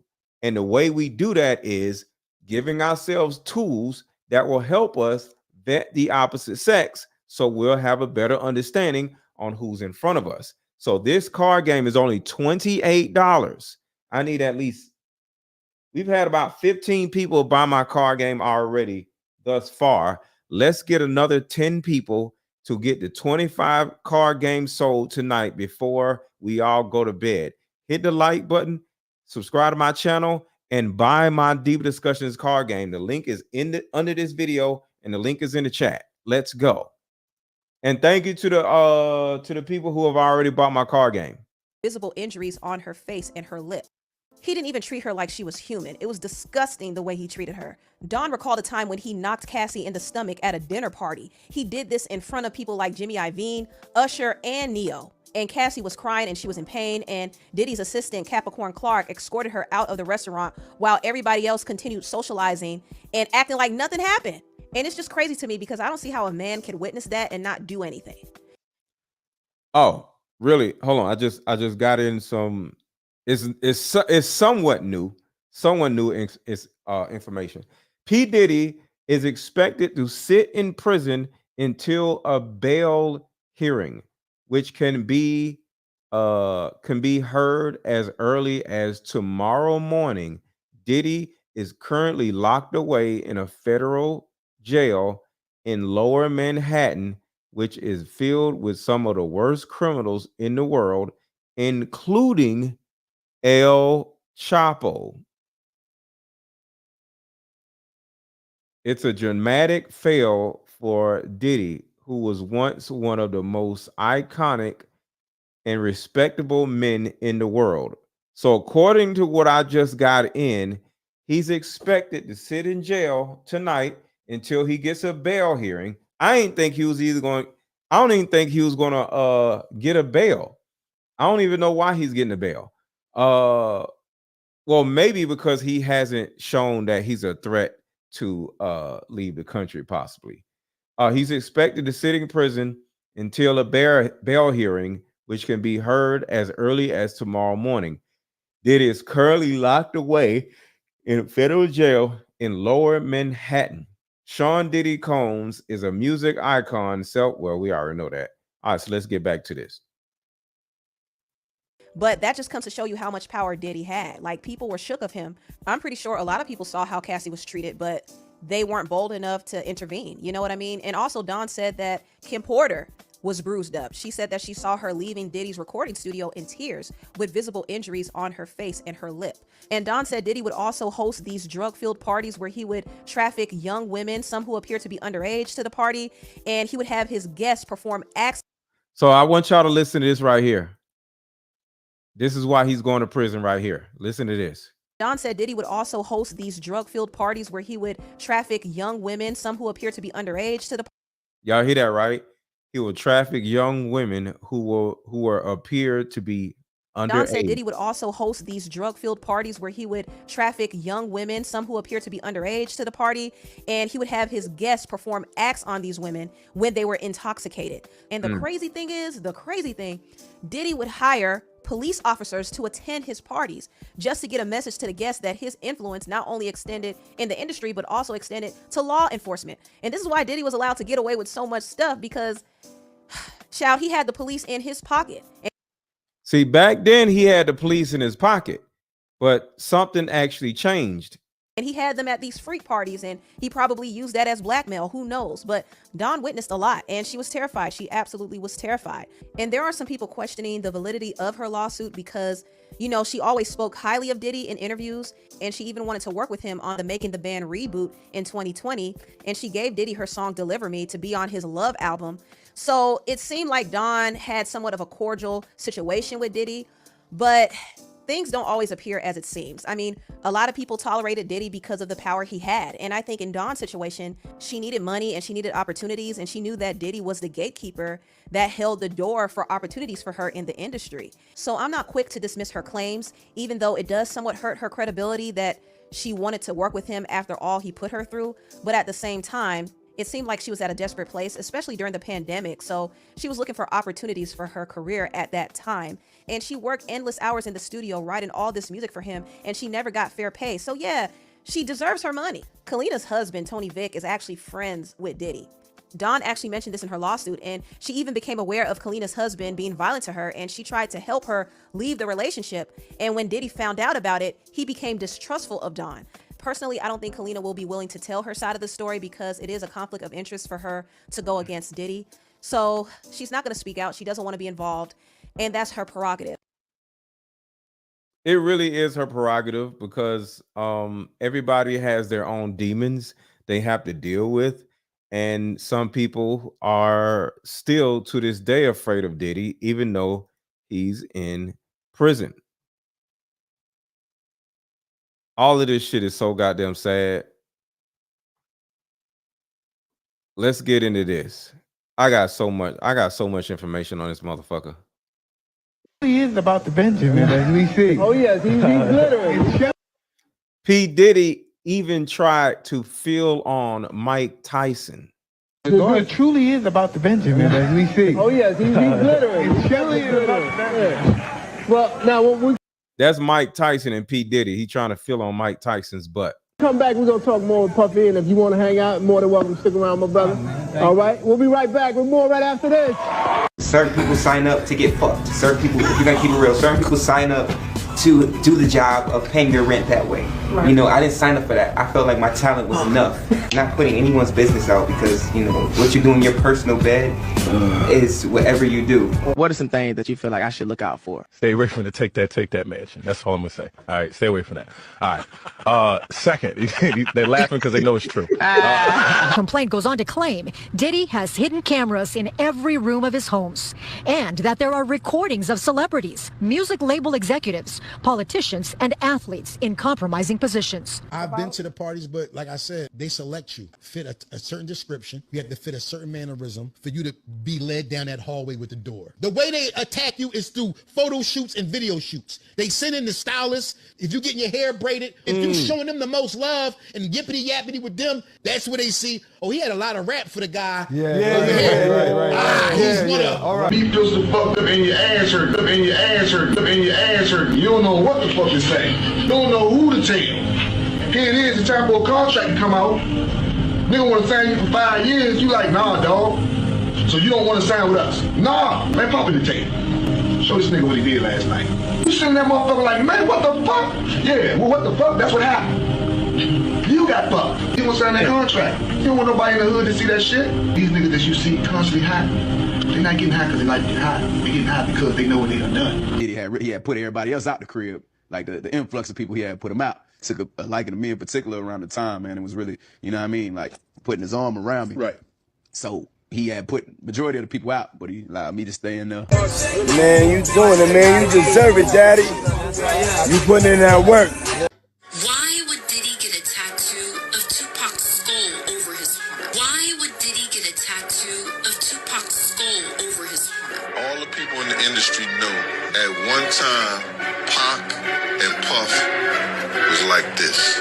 But Puff had an obsession with him for whatever reason it was. Puff and Tupac was like a couple, seemed like to me. Whatever they may have done, and you gotta remember, they was all swingers. It came to the point where him and Pac wasn't cool no more at all. Here's Combs and Tupac at Sean Combs' birthday party. This is the last time the two would be seen in public together. Something happened between them that night that ended their relationship. Did Tupac break up with Diddy on Diddy's birthday? Well, less than a month later, Tupac would be shot by Puffy's associate. Insiders have speculated that the East Coast-West Coast rivalry was a lover's quarrel gone awry.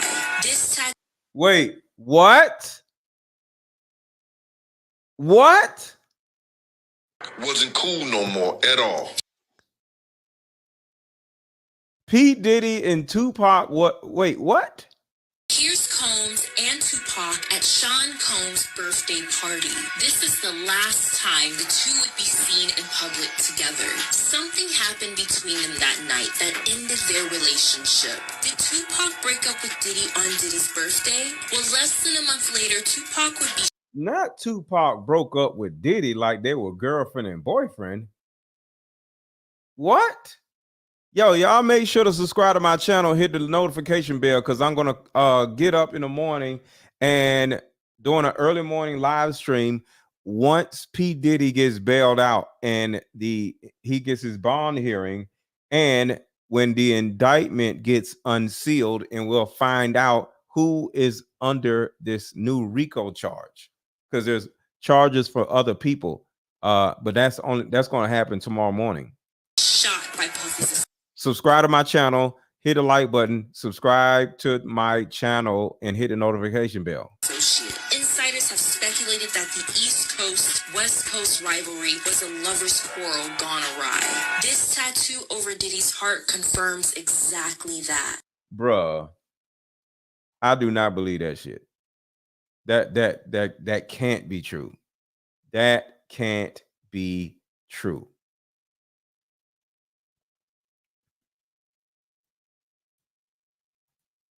But then I saw this. So according to LA rapper Alicia SKG Choice, she heard from a reliable source that just told her that more people will be arrested tomorrow in connection to Diddy, and everyone is about to be shocked about who it is. So I don't know who it is. Also, Diddy might be charged with the unaliving of Tupac. She says a lot of people. I stopped making content for 5. Yo, this is something interesting that I want to share with y'all. This is actually how they recruit young people into the business altogether. This right here is going to be disturbing. Everybody hit the like button, subscribe to my channel, watch this. This story is the reason I stopped making content for 5 years. You guys remember when all those Vine stars and skit Instagrammers moved to LA in like 2015-ish? So I wasn't a huge creator at the time, but I was there and around it all as all of that stuff was happening. I moved from Chicago to LA 3 weeks after high school with like $2,000 in my pocket that I saved up working at Steak and Shake with this other aspiring creator named David. I was much more into editing and being behind the camera at that time, and he was much more into Vine and vlogs and being on camera. That time of our lives was absolutely crazy. Everybody was broke, posting anything we could onto YouTube to get some attention. I happened to get a spot at the now notorious 1600 Vine Apartments, and David got a spot a little bit closer to USC. Everyone was collaborating with everyone, and it was the era of clickbait YouTube. And to be honest, it was extremely fun for the first few months, until Hollywood started to notice that influencers were the next big thing, and that the landscape of the industry was changing. And we started to get invited to more exclusive parties and events, where it's all right, this is going to be the craziest story you've ever seen. But before we get started, I need at least 5 people to contribute to the channel, which is Cash App.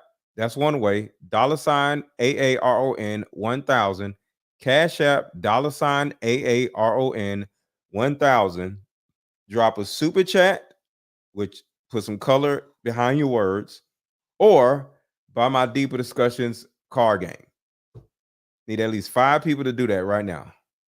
seemed as if old Hollywood was almost grooming new Hollywood. And there was rumors of this one gathering that was happening on a monthly basis, where it seemed like anybody that got invited saw a massive jump in their numbers, secured huge brand deals right after attending. But apparently this gathering worked on a buddy system. Someone had to vouch for you and bring you as a guest. And by blind luck, me and David ended up getting invited. Some talent agents saw me and David shoot a silly skit at a random party. He didn't invite us that second, he just told us that he saw something special in us and took our contact information. And listen, people do that all the time in LA, but this guy had a different feel to him. He wasn't trying to convince us he had connections or hype himself up like everybody else does. He was just super calm and had a sharp way of speaking that demanded respect. He was extremely brief, and after getting our numbers, he just said, "Look out for the invite," and walked away. And this is where it gets weird. I never gave this guy my address, I only gave him my number. But I ended up getting an invitation by letter. And at the time, I thought that that was so cool. But in retrospect, as an adult looking back at it, that alone was a huge violation of privacy and a major red flag. But at the time, when I tell you I was absolutely buzzing with excitement. When I got it, the letter was so extravagant and detailed. It was gold with black and red lettering that read something like...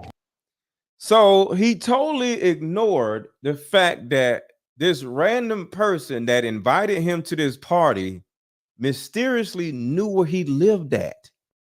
But he was so excited to go to the party where he didn't even care. And this is how they get young males into this industry. Your talents have been noted, your name has been endorsed, and I'll never forget this part. The dreams you have been chasing are a night away through the seventh heaven. And the address was a beautiful home in Laurel Canyon that was set to happen that weekend. It also noted to not be a minute late and not to expect to leave before midnight. And at the time, it felt like the Willy Wonka golden ticket. And the excitement doubled when I got a text from David at the same time, in all caps saying, "Did you get one too?" I felt like our lives were about to change. And I was right. David blew up after this party, and I had to go into hiding. And I was right. David blew up after this party, and I had to go into hiding. When I tell you I was on cloud 9 leading up to that party, I mean it. I was so young and naive and delusionally optimistic. I truly believed that I was going to go to this party and leave rich, because it literally seemed like that was happening to the creators around me that attended. I was hyped. I've never been after you give up some ass. a braggy person, but when you're young and excited, you get consumed by good news and want to talk to your friends and peers about it. So everybody that I chatted with who I knew was a content creator and was in the know about this party, I couldn't help but to tell them. And all the feedback was positive and along the lines of, "Let me know how it goes," or "Can you try to get me into the next one?" And even some from bigger creators saying, "I'll see you there," with like a little smirk on their face, like they were pumped for me. Except for one conversation with a creator that most of you probably know. This creator is an extremely positive guy, and he's one of the most wholesome, bubbly, genuine guys I met out there. And when I told him the good news, he looked at me like I told him a tsunami was headed towards the building. The usual joy that this man brought to every conversation turned into real fear and concern, and he made me leave the lobby and come up to his apartment before explaining. Thank you, Cool Tools, Random Videos. I appreciate you. You said you bought my card game. Which one are you, so I can shout you out? What's your actual name, Cool Tools and Random Videos? I got a number of people that bought, but I want to shout you out to thank you. Anything to me. Like he was scared that somebody was going to overhear our conversation. When we got up to his apartment, he was just pacing. Like he had no idea how to start this conversation. But when he finally spoke up, all he said was, "Listen, Doug, I know you're excited, but I'm begging you, please do not go. That man is not who you think he is." He was being so frantic, and I could see tears welling up in this guy's eyes. But I was young, and I thought that I knew everything. I didn't even think the talent agent that sent us the invite was important. I was interested in the connections, and I didn't really care if the talent agent was shady, or if his intention was to sign me to a bad deal. I thought I'd just say no to any bad contract that he tried to send me, but still get to reap all the benefits of the party. So I tried to pry a little bit and ask follow-up questions, but all he gave me was, "I have a friend who went, and he hasn't been the same since he didn't cooperate. I don't know what he saw or what they did to him, but Doug, I do not want to see that happen to you." I felt like our lives were about to change, and I was right. David blew up after this party, and I had to go into hiding. When I tell you I was on cloud 9 leading up to that party, I mean it. I was so young and naive and delusionally optimistic. I truly believed that I was going to Yo, you can't tell a young person nothing. They don't give a damn. They just gonna go. Eyes wide and everything. They don't even care. Go to this party and leave rich, because it literally seemed like that was happening to the creators around me that attended. I was hyped. I've never been a braggy person, but when you're young and excited, you get consumed by good news and want to talk to your friends and peers about it. So everybody that I chatted with who I knew was a content creator and was in the know about this party, I couldn't help but to tell them. And all the feedback was positive and along the lines of, "Let me know how it goes," or "Can you try to get me into the next one?" And even some from bigger creators saying, "I'll see you there," with like a little Yo, look at Yo, why they gotta do Shaq like that? smirk on their face, like they were pumped for me. Except for one conversation with a creator that most of you probably know. This creator is an extremely positive guy, and he's one of the most wholesome, bubbly, genuine guys I met out there. And when I told him the good news, he looked at me like I told him a tsunami was headed towards the building. The usual joy that this man brought to every conversation turned into real fear and concern, and he made me Hold on, real quick. Gotta pay these bills. If y'all want to see what happens next, hold on tight. Be right back. Solution that will help every woman. I just came up with a solution that will help every woman watching, regardless of age, regardless of background. Virtually all of us have somewhat the same issues with the opposite sex. But what if I told you the opposite sex isn't the reason why you're having all these problems? It may be the same sex. What am I talking about? And I'm talking to the ladies in particular. Your mother.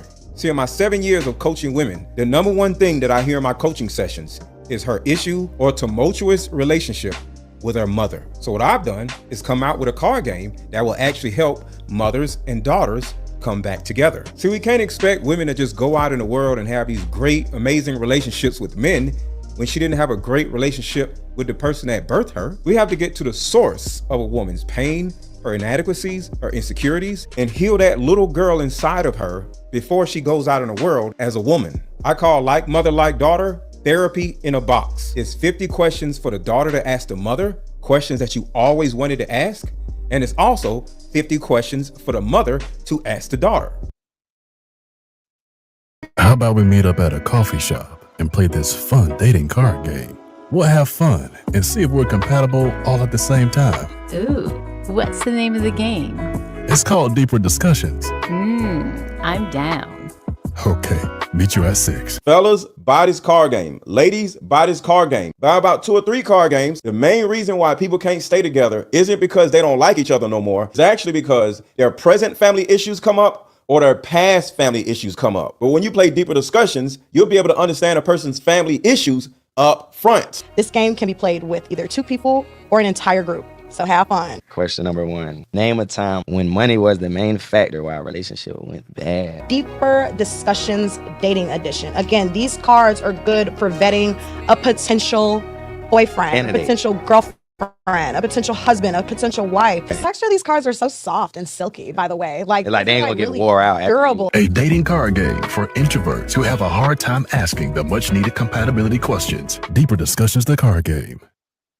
The next one, and even some from bigger creators saying I'll see you there with like a little smirk on their face, like they were pumped for me. Except for one conversation with a creator that most of you probably know. This creator is an extremely positive guy, and he's one of the most wholesome, bubbly, genuine guys I met out there. And when I told him the good news, he looked at me like I told him a tsunami was headed towards the building. The usual joy that this man brought to every conversation turned into real fear and concern, and he made me leave the lobby and come up to his apartment before explaining anything to me. Like he was scared that somebody was gonna overhear our conversation. When we got up to his apartment, he was just pacing, like he had no idea how to start this conversation. But when he finally If they knew where he lives at, it's a possibility that they were listening to his conversation. spoke up, all he said was, "Listen, Doug, I know you're excited, but I'm begging you, please do not go. That man is not who you think he is." He was being so frantic, and I could see tears welling up in this guy's eyes. But I was young, and I thought that I knew everything. I didn't even think the talent agent that sent us the invite was important. I was interested in the connections, and I didn't really care if the talent agent was shady, or if his intention was to sign me to a bad deal. I thought I'd just say no to any bad contract that he tried to send me, but still get to reap all the benefits of the party. So I tried to pry a little bit and ask follow-up questions, but all he gave me was, "I have a friend who went, and he hasn't been the same since he didn't cooperate. I don't know what he saw or what they did to him, but since he didn't cooperate, Doug, I do not want to see that happen to you. I don't know what he saw or what they did to him, but Doug, I do not want to see that happen to you." I start reassuring him that they won't make me do anything that I don't want to do. I don't even drink, let alone take any party favors. So peer pressure isn't much of an issue for me. I make up a lie to get out of the situation, because to be honest, I selfishly wanted to stay excited about this party, and I really didn't want to hear anything negative about it. So I jokingly told him that I'd text him when I got home, and that I had to leave to edit some videos tonight. What I was really doing was calling my dad to beg him for $100 to buy a rental suit. Mind you, we were all still poor, and I was living in an apartment that I could barely afford. My dad reluctantly sent me the money, and I immediately texted David to pick me up tomorrow at 5 p.m. so we could both get our suits before the party, and grab food before we head to the party at 11. When David picked me up the next day, he was so excited and in such a great mood that I had to hide my concerns from him, at least while we were shopping for the rental suits. I had to manufacture excitement because David always has his camera out, and I wouldn't just be spoiling the mood, I would be ruining the content that he was trying to record. So I went along with it throughout the shopping process. Our plan was to drop his car off at my apartment, walk to the In-N-Out Burger on Sunset Boulevard, eat, and then change into our suits in the bathroom and hop into the Uber, so we didn't smell like burgers. When we finally sat down to eat, I took that opportunity to bring up the warning that my friend gave me the day before in his apartment. Uh-oh. I told him everything that he said to me and how scared he looked when he said it, and that I was feeling a little bit worried about going to this party. David cut me off before I even got to finish my sentence and firmly said we're going, and then went on a rant about how my friend is a jealous clout chaser and that he's just salty that his content isn't good enough and would never be invited to something like this. He said it in a half serious, half joking tone like he always does when he wants to get his way. Then he finished off by guilting me and saying, "Doug, don't ruin this opportunity for us. Please just get through this party for me." I'd never heard anybody talk about my friend that way, but I'd known David for so much longer, so I trusted his judgment. So I nodded my head and called the Uber. We changed in the bathrooms and hopped into the Uber, and David starts recording again, so I have to pretend to be excited again. But once we got off the side streets and started driving up Laurel Canyon, I started getting anxious and internally panicking. If you're not familiar with Laurel Canyon, it's filled with beautiful homes, but at night it's extremely dark and borderline freaky, especially when you consider all the history with the Manson murders in that area. Part of me feels like we're dropping ourselves off into a setup, but once we arrive, all of my worries get washed away. We pull into the driveway, and this house is beautiful and extravagant.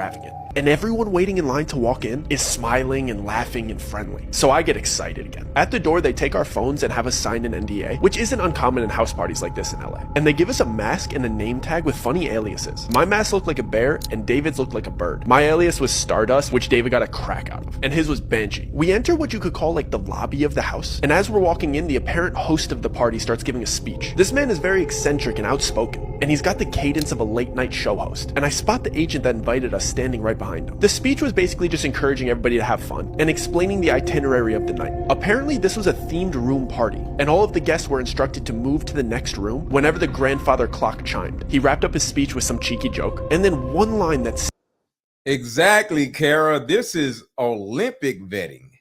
This is crazy. Still irks me to this day. He said, "Have fun now. Our descent starts at midnight." I tried to give David the Not our descent. Descent into what?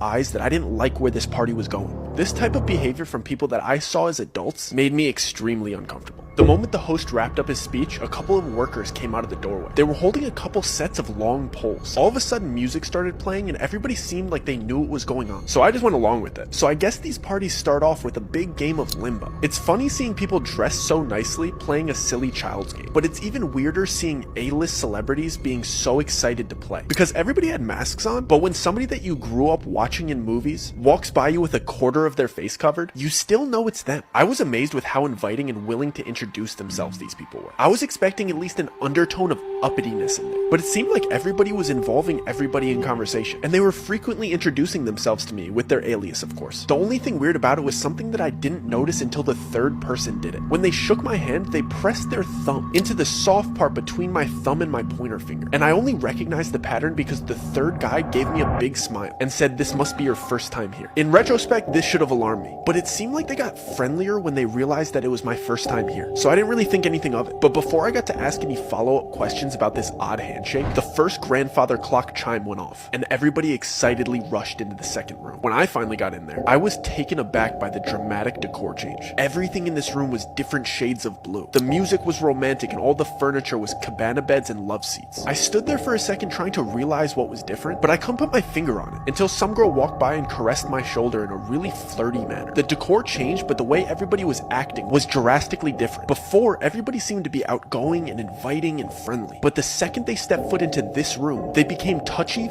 flirty, and suggestive. I was only 19 at the time, so this type of behavior from people that I saw as adults made me extremely uncomfortable, especially when I saw that the cabana beds had curtains that you could close for privacy. And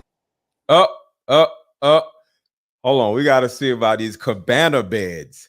All right, real quick. Cool Tools, random videos says, I played deeper discussions with my teenage son to see where he was at emotionally, as far as emotional intelligence. It showed him how to use and date young ladies. Oh, okay. So you're saying you bought my deeper discussions a while ago. Okay. I appreciate you. The third person did it. When they shook my hand, they pressed their thumb into the soft part between my thumb and my pointer finger, and I only recognized the pattern because the third guy gave. Yes, he's a great storyteller. This shit is crazy. If you have not already, hit the like button. And I'm talking to the new people who just came in, not the old people. Me a big smile and said, "This must be your first time here." In retrospect, this should have alarmed me, but it seemed like they got friendlier when they realized that it was my first time here, so I didn't really think anything of it. But before I got to ask any follow-up questions about this odd handshake, the first grandfather clock chime went off, and everybody excitedly rushed into the second room. When I finally got in there, I was taken aback by the dramatic decor change. Everything in this room was different shades of blue. The music was romantic, and all the furniture was cabana beds and love seats. I stood there for a second.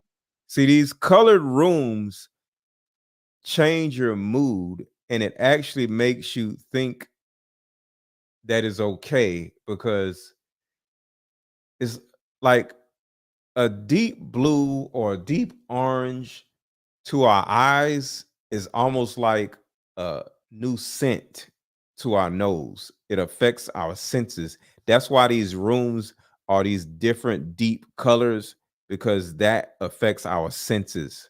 and trying to realize what was different, but I couldn't put my finger on it until some girl walked by and caressed my shoulder in a really flirty manner. The decor changed, but the way everybody was acting was drastically different. Before, everybody seemed to be outgoing and inviting and friendly, but the second they stepped foot into this room, they became touchy, flirty, and suggestive. I was only 19 at the time, so this type of behavior from people that I saw as adults made me extremely uncomfortable.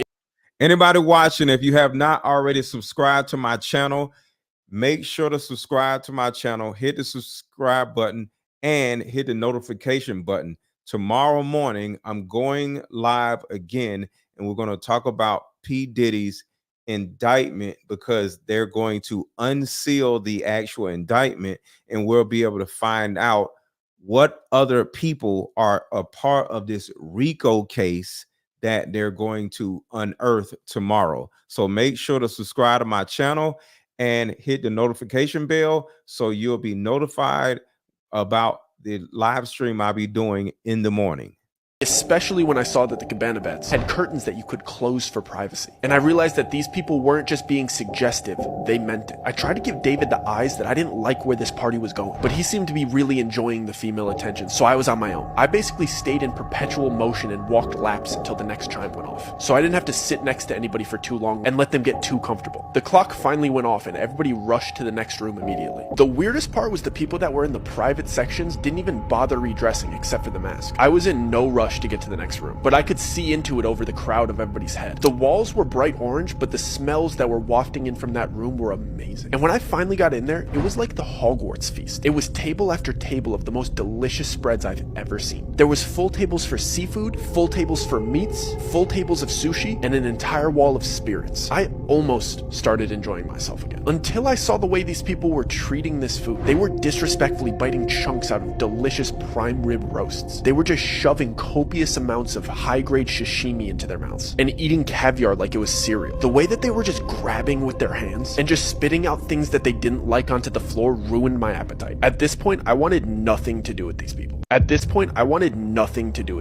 So I went up to the only familiar face in the room. The agent that invited me was the only other person not eating. So I approached him and lifted up my mask, so he'd recognize me considering we'd only met one time. Before I even got out my greeting or got my mask halfway off my face, he abruptly pressed my mask back into place and sharply said, "Mask stay on till the 6th room." He did it in a way that seemed like I was embarrassing him for not knowing the rules. So to ease the tension, I jokingly replied, "So we're only halfway there, huh?" He didn't laugh or make eye contact. He just dismissively replied, "I encourage you to engage in the festivities. A slow drip is better than a flood." He started to walk towards the door as the clock chimed for the next room, like he knew it was about to go off. I didn't like that interaction at all. He's the one that invited me here, and he seemed to have no interest in talking to me. I just kept going over what he said the entire time while we were in the next room. This room was yellow and basically just a casino. I wanted to talk to David privately and let him know that I wanted to leave, but he seemed to just be caught up in the momentum of the party. Plus, there was a roulette table in the room, and David's freakishly good at roulette. So at this point, the winning streak that he's building is the center point of the party. I can't fully focus on what the agent said to me because I have to pretend to be excited about David's winning streak in a fake casino where you're not actually winning money. And like clockwork, the chime goes off. The entire party starts rushing to the next room again, and the vibe changes dramatically. I'm the last person to walk into the bright red room. This room didn't seem to have a specific activity like the others. It was just empty and bright red, and everybody was whispering to each other. For a split second, I thought it might be a big game of telephone or something silly like that, but as I started walking through and brushing shoulders with these people and hearing what they were saying to each other, I started questioning everything. The same people that I saw laughing and celebrating and eating together were whispering the most heinous, offensive comments directly to each other. I mean things that you wouldn't even say behind your friend's back, they were saying it to their face. I'm talking friendship-ending secrets and personal opinions about each other laced with envy and jealousy. I hurried to a quiet corner because I was sick of hearing everybody's dirty laundry after walking around for a minute and a half, and it all clicked. I knew exactly what this party was. I see the host ask the first person in line a question before having them repeat something that he said. When I tell you I am done with this party, I'm absolutely not doing that. All the dots start connecting in my head while everybody's being horrible to each other around me. I'm trying to recap the whole night and remember the order of each room to solidify my suspicions, but the chime for the next room goes off. This time, everybody everybody gets eerily quiet and calm, like they got all of their venom out. The host of the party announces for all of the newcomers to come to the front. All of the attendees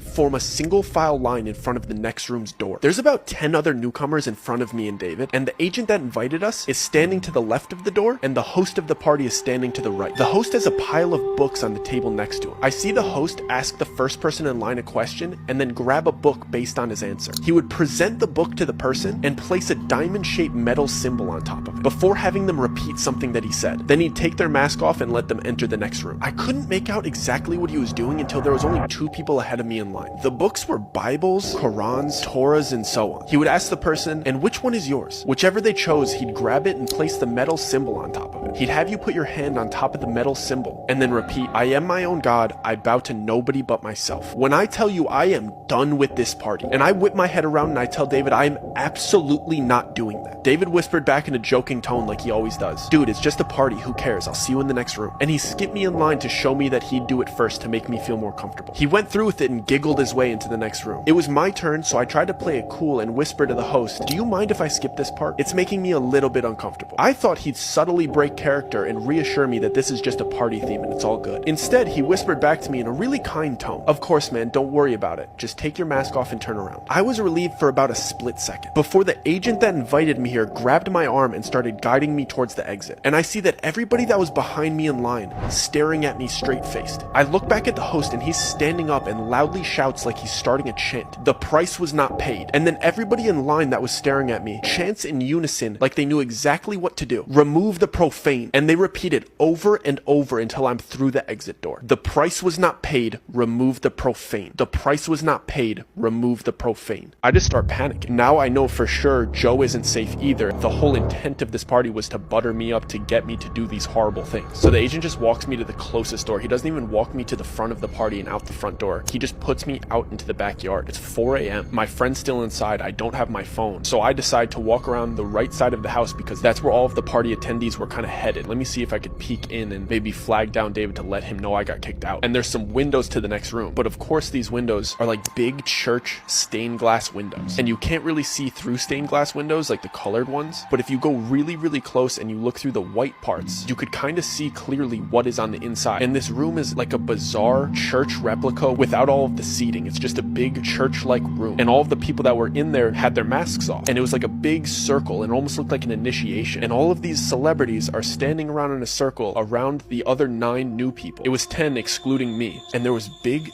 TV grade cameras recording, and it looked like the group of celebrities and everybody else that was there was kind of cheering them on. But then there was clearly people in there that were much more serious and kind of threatening, and the 10 new people were in the middle of this room being forced to do horrible things that I wish I could unsee. And the new people clearly didn't want to do these things. They were being forced to do these things. And they were clearly recording it. And I see my friend being forced to do these horrible things in front of these people and in front of these cameras. I just start panicking. I don't know what to do. So in my head, I'm like, I just need to get out of here. So I start speed walking to the front of the house. And I'm thinking I need to get out of this gate. There's only one street. We're on Laurel Canyon. So it's either I go left and start running towards Studio City, or I go right and start running towards West Hollywood. I'm not about to go knock on other people's doors. I'm just trying to get back to civilization. And I'm trying to remember if we're closer to Studio City or if we're closer to West Hollywood. I don't even know. As I get to the front of the house, one of the employees is standing there, and he's standing in front of a car, and he has my phone. I'm not sure if he knows that I just saw everything, so I'm kind of standing there deer in headlights, but he just politely goes, "Here's your phone and here's your ride. Don't worry, the driver will take you home." So I take my phone and I sit in the car, and I'm trying to gauge to see if this driver has any malicious intent, but he doesn't seem to. And within the first 3 minutes,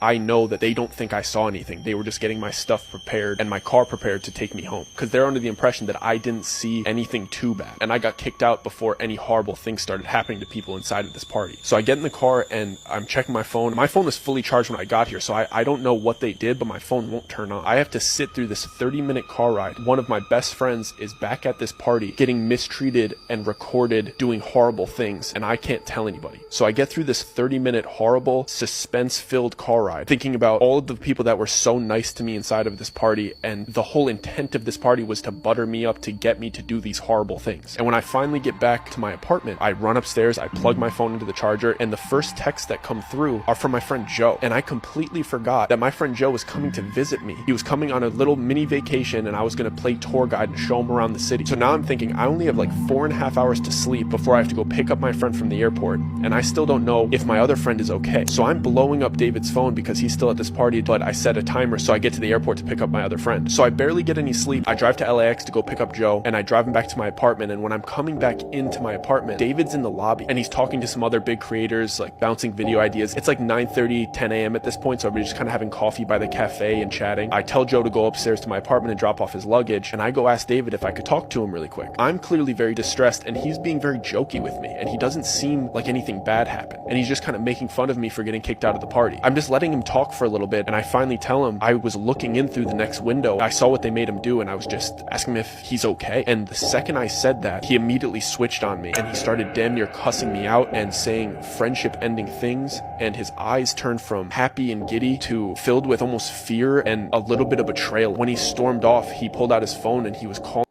Yeah, because he was getting his butt blown out. And he was watching through the window.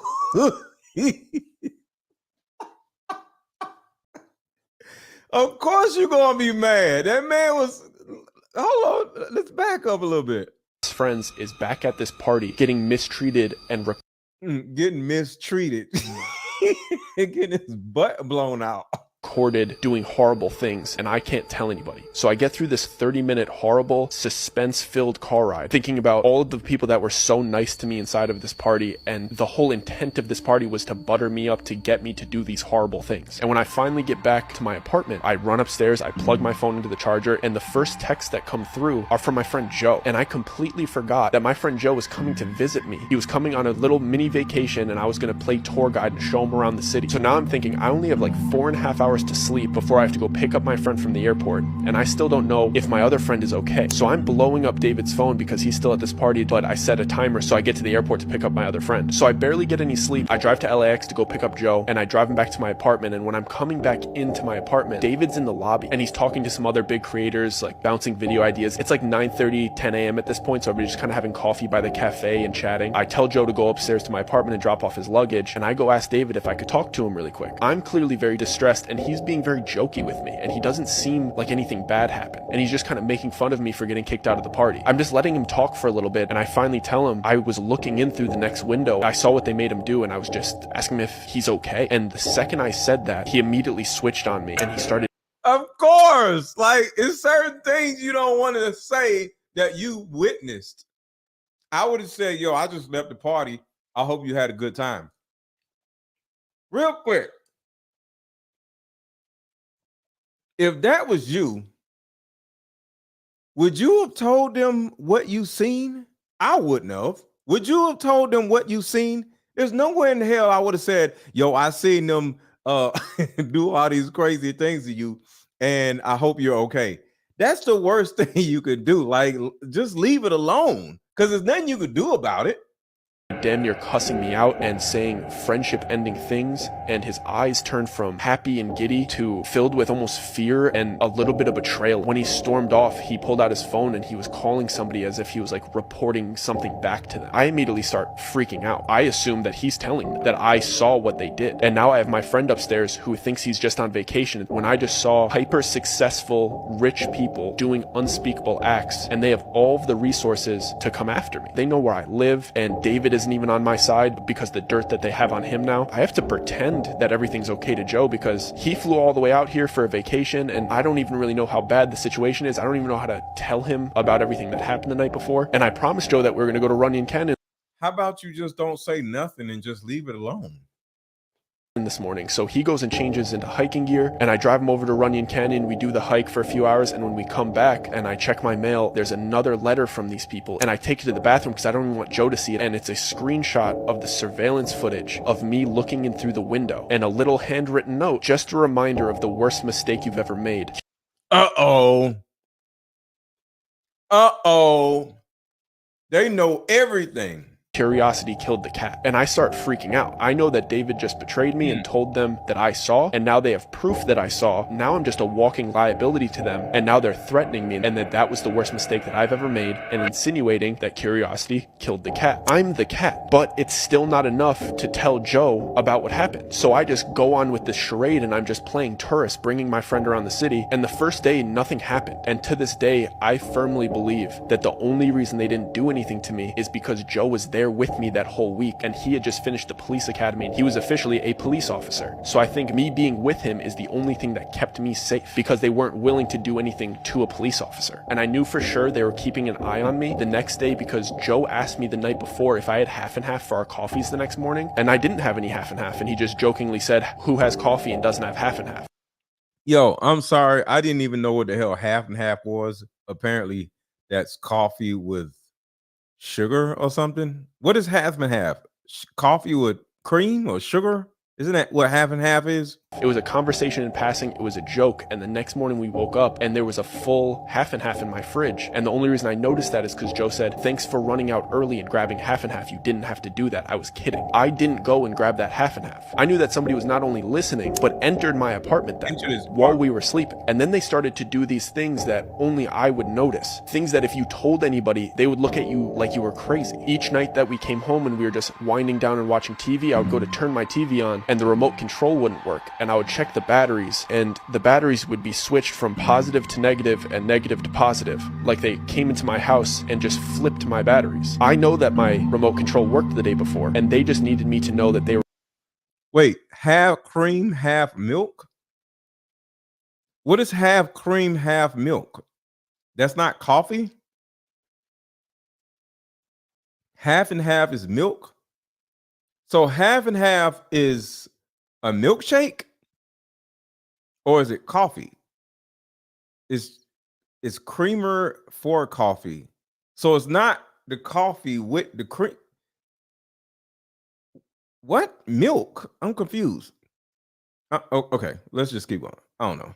In my house and flipped my batteries just to let me know that they were invading my privacy on a daily basis. And then it started escalating to when I would take Joe to lunch, or we would pop to the grocery store, or we would go to the movies, and we would come back to the car and my left blinker would be on. They would just open my car and put it down, and every time we would come back to the car, my left turning signal would be on. It happened like 6 times. How can I tell anybody that somebody broke into my car and turned my left signal down? It's something that only I would notice. And I can't tell Joe because I'm not trying to scare him, and it's also something that I don't even think he would take seriously. He would probably say, "You probably hit it down when you were stepping out of the car." And then things started to pick up. They started to do very specific things to me that weren't just by chance. We came home one day and I locked the door behind me like I was doing every time because I was super paranoid. My apartment door lock just locked swiftly. My apartment door lock doesn't lock swiftly. I would have to like press into it and jiggle it and force it to lock. And it's been like that since I moved in. And it had this sharp little nub on the front that I would feel with my thumb every single day. And one of the days we came home and it just smoothly locked and the nub wasn't there. So they were letting me know that I can't even lock them out. But how do I tell anybody that they're doing this to me? Because they would just say the apartment was probably aware of it and changed it. And I still wasn't able to tell Joe because I would think that he would come to the same conclusion. But then the next day we go to the car to go to breakfast and we get into my old car that I've had for 5 or 6 years at the time. And I grab my gear shifter and I go to pull it into reverse and it smoothly goes from park to reverse. And my gear shifter doesn't smoothly go from park to reverse. You have to wiggle it in a certain way. You have to press the button with your thumb in a certain way to get it into reverse. I only know this because I drove this car every single day for 5 years, and this gear shifter is pretty much broken. What is Colleen saying? Let me see who is Colleen? So many others don't do that. So many others don't do what? Colleen, what you in here talking about? You in here bugging folks? Colleen ain't even said nothing. Bye. Please subscribe. And y'all leave Colleen over. I mean, y'all leave Colleen over. I mean, not over. Colleen alone. an old car. And that morning I got into my car and it smoothly went from park to reverse, and the wooden finish on the gear shifter was different. Mine had scratches on it and this one was brand new. So they were telling me not only are they able to just break into my car and turn the left signal down, they're also willing to manipulate my car. Now I know for sure Joe isn't safe either, and me not telling him these things puts him into danger because I'm driving him around in this car. And if they could change my gear shifter, why wouldn't they be able to cut my brakes? So I basically just break down and I have to tell Joe everything from start to finish. See, Colleen is good people. Shout out to Colleen. Love you too. About this weird party with this weird agent and the little things that I've been noticing all week, and that this was the last straw. And Joe believed me because we used to drive around in my car together all of the time, and sometimes he would drive my car. And he made me promise that I did not get that fixed. The gear shifter was still broken yesterday and it's fixed today, and I didn't do that. So that won him over, and he basically said, we need to get out of here. Y'all still talking about half and half. Those two are poured in the coffee. I'm glad I don't drink coffee. I don't drink liquor. I don't drink none of that mess. I don't know what the hell y'all be doing. Some damn half and half. Why y'all gotta drink all this shit? This is what I eat and drink.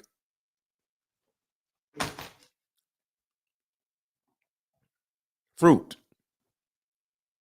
Not liquor. Not coffee. Not milk. Grapes. Shook him too. He didn't like the idea of these people in the house. When I told him I didn't get the half and half, when I told him all of these things that were adding up over the last couple days, it freaked him out. And he's like, bro, we got to go back to your apartment. We got to get your stuff. We got to get you out of here. Then my entire world is shattering. I moved out here and all of these things were going great for me, and I had a place and I had friends and I didn't want to leave. Maybe the stuff will die out. I'll be able to work with other people. It's going to be okay. I don't want to just leave my apartment, leave all my stuff. But Joe insisted that we went back to my apartment to grab his stuff and mine and then go stay at a motel before he leaves the next day. And when we got to my apartment, David was in the lobby with other creators by the cafe again, and I went up to him. I didn't really have any idea about what I was going to say to him. All he did was hand me a coffee, ignore everything that I said, and walk away. But then when I looked at the coffee, it had a little napkin wrapped around it. I saw that something was written in Sharpie on the napkin. It said, I'm so sorry. You have to leave tomorrow with him. Uh-oh. Otherwise it's me and you. And I went upstairs and I packed a couple backpacks and I left LA the next morning with my friend, and I never went back. Jeez. I got more, y'all. I got another party story. Put a 1 in the chat if y'all want to hear another Diddy party story. Put a 1 in the chat if y'all want to hear another Diddy party story. Put a 1 in the chat if y'all want to hear another Diddy party story. Let's go. I got to see the ones first, because some of y'all might want to go to bed. I ain't ready to go to bed. Put a 1 in the chat if y'all ready to hear another crazy Diddy party story.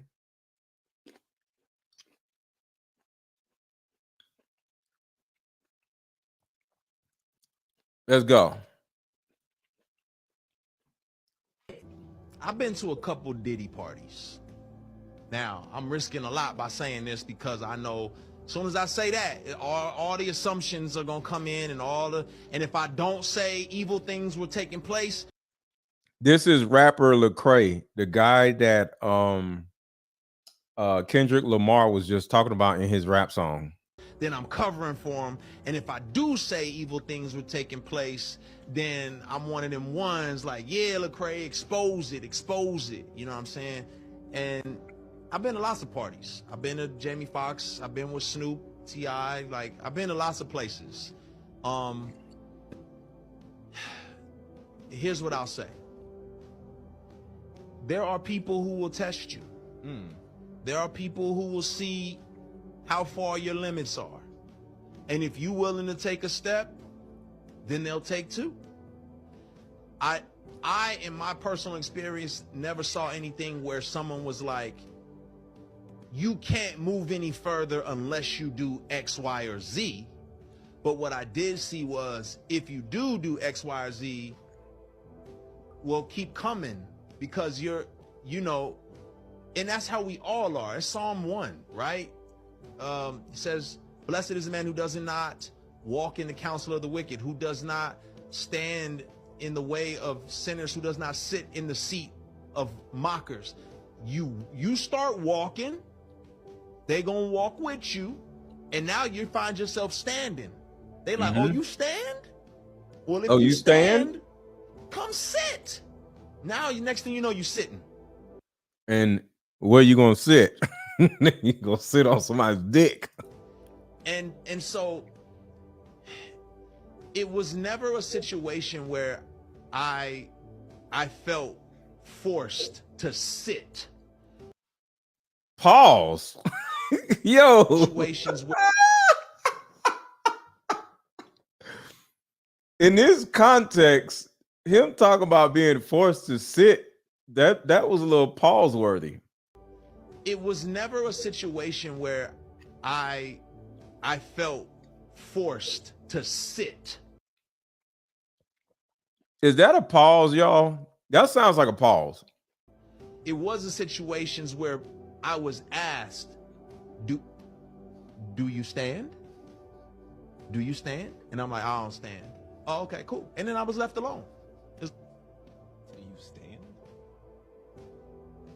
Nah, bro, I ain't a fruitcake. What I done told you already. Like, what about me makes you think that I'm into that? Like, it's crazy. I don't get it. He's not about that life. He's not with it. I'm leaving him alone.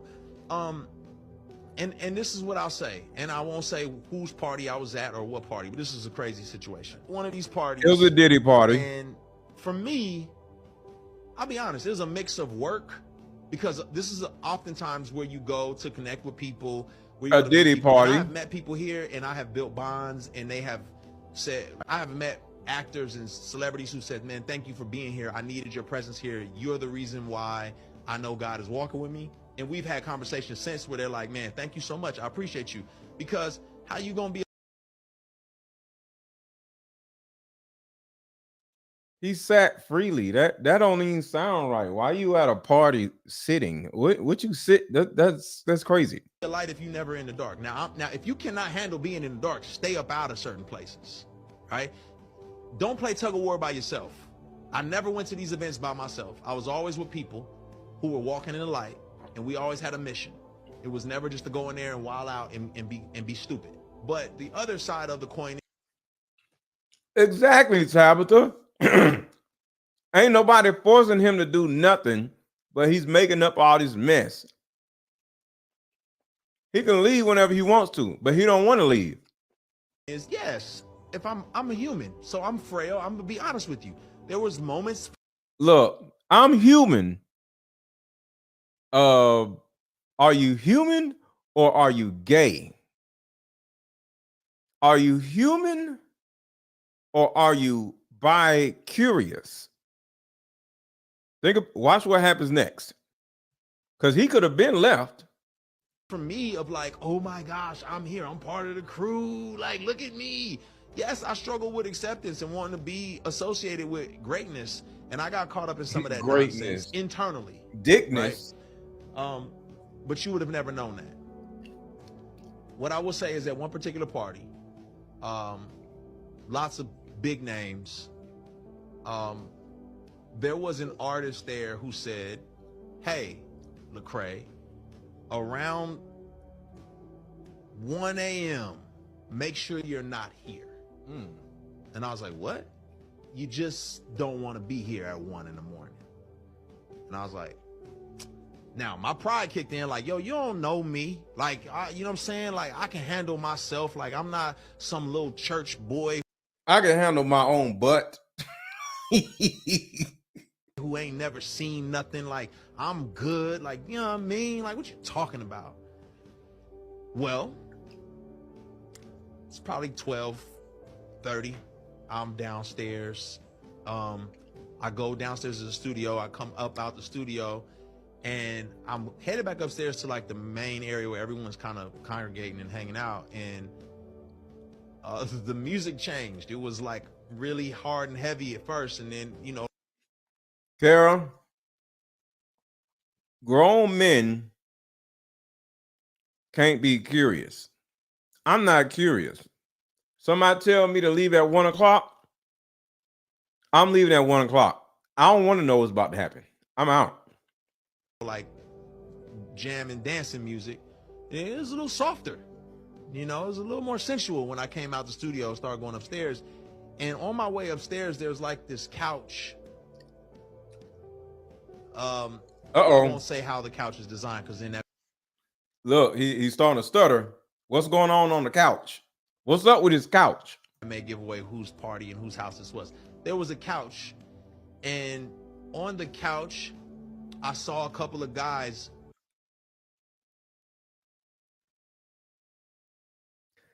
On this couch, I saw a couple guys, and it's 1 o'clock in the morning on this couch. And this nigga did not leave. Think about that. Sounds bi-curious to me. What's up, Lisa? Don't touch the couch. Really going at it hard and heavy. And whoa! Back up. Out the studio, started going upstairs, and on my way upstairs, there's like this couch. This couch. I won't say how the couch is designed because then that may give away whose party and whose house this was. There was a couch. There was a couch. And on the couch, I saw a couple of guys really going at it.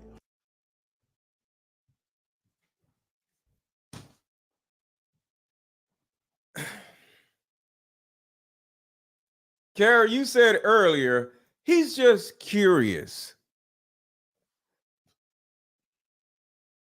There's never going to be a time in my entire life where I'm going to walk near a couch 1 o'clock in the morning and there's two guys going at it. Do you see? This is him being bi-curious and not just curious. Watch out for men who are curious. I'm not curious. I don't need to see certain things. I go home. This is gay. Out the studio, started going upstairs. Gay. And on my way upstairs, there's like this couch. I won't say how the couch is designed because then that may give away whose party and whose house this was. There was a couch. Gay. And on the couch, I saw a couple of guys really going at it hard and heavy. And man, I was like, oh, you know, my brain, I'm thinking, well, you know, the celebrity party, people do what they do. Man, please. So this is a Diddy party right here. During their day, before the dudes start banging each other. Shit is crazy.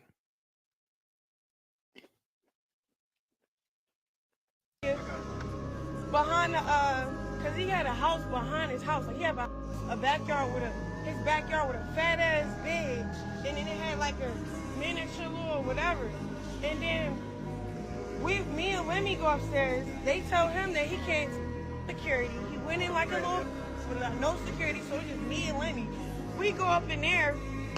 Hold on. We go up there. Upstairs. He like, what's up, Diddy? You know, you met Krishan, gave her a kiss on the cheek. Early on in the party or whatever.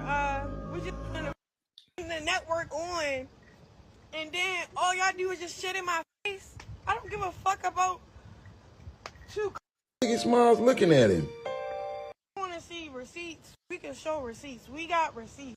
Look on this juicy video. You know, Biggie Smalls, you know very well who you are. Who is that? There's a dude. Who is this with a skirt on and a and Biggie is right there. Band and a choker. Look how Biggie Smalls looking at him. Like, like who is that? And why is he in the video? Wow. Rewind it. Hold on.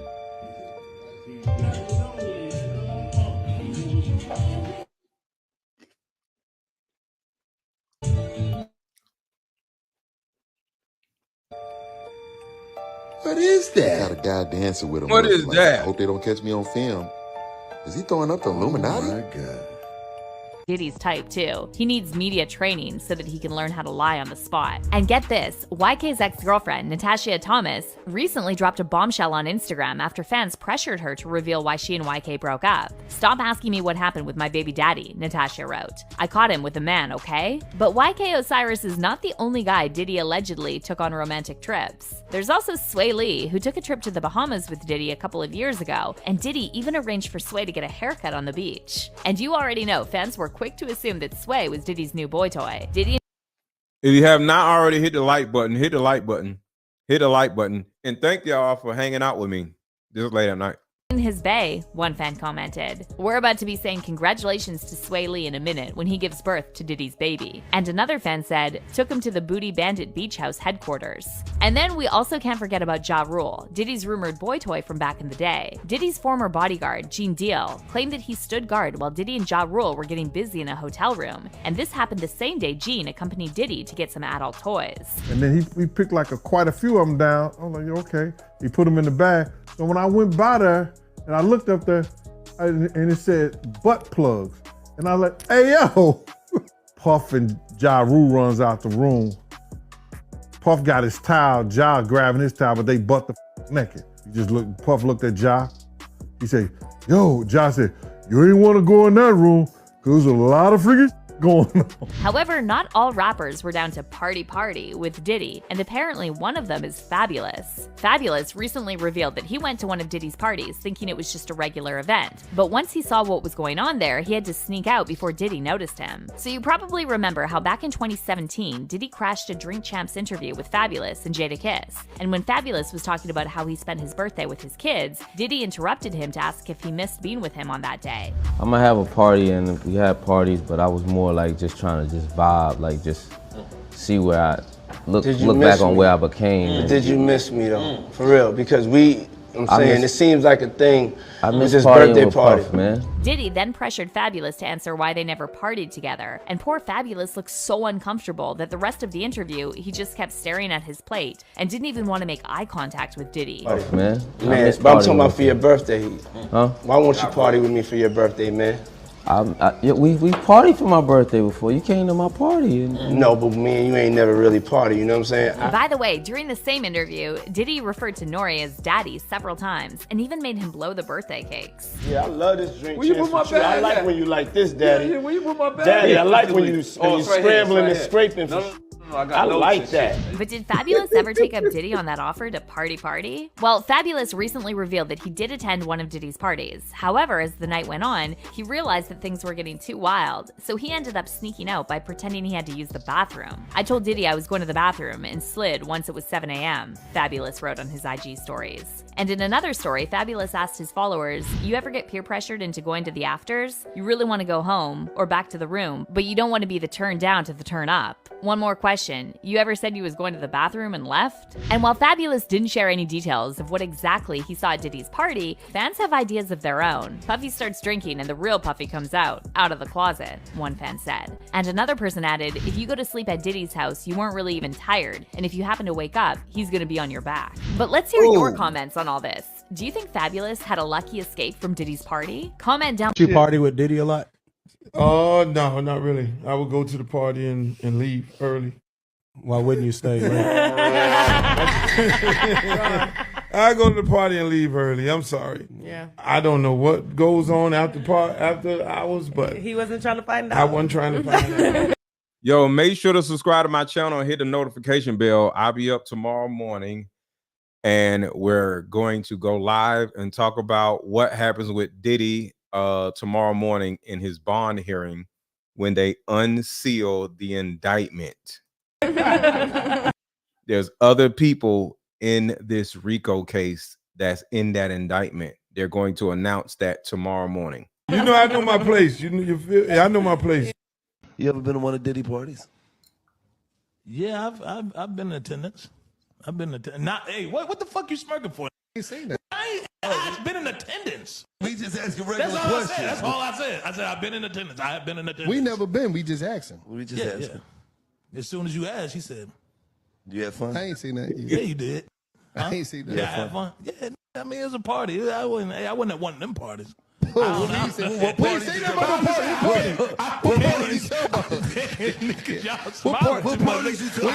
have been in attendance at a Puff party. You know what I'm saying? I've been in attendance. Yeah, I went. Yeah, okay. But I ain't. Yeah, I don't know which party.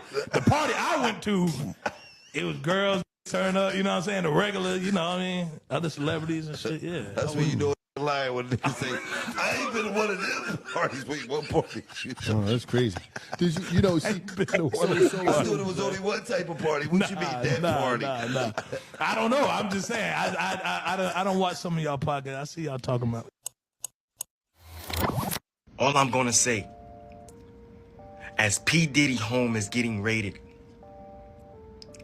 and all the people who like to party with Diddy, I'm talking about the Ushers, I'm talking to the Meek Mills, the French Montana, and even more, comes out when they find these evidence. Because there is tapes. There is something hidden. They're gonna find something eventually on him. They're gonna find something on him eventually. There's a reason why you haven't heard from him and he don't come out and speak on anything or try to defend himself in any shape, way, or form. You guys gotta look at this. Let's say me. These niggas, I hope they forgive me for what I did with Diddy. Real street nigga forever. Bitch, I hope they forgive me for what I did with Diddy. Getting blamed and accused for that I have not done or isn't true about me as a man. Right? And I'm just silent. I don't need my lawyers or anyone to back me up. I know it ain't true. Why y'all speaking bad on my name?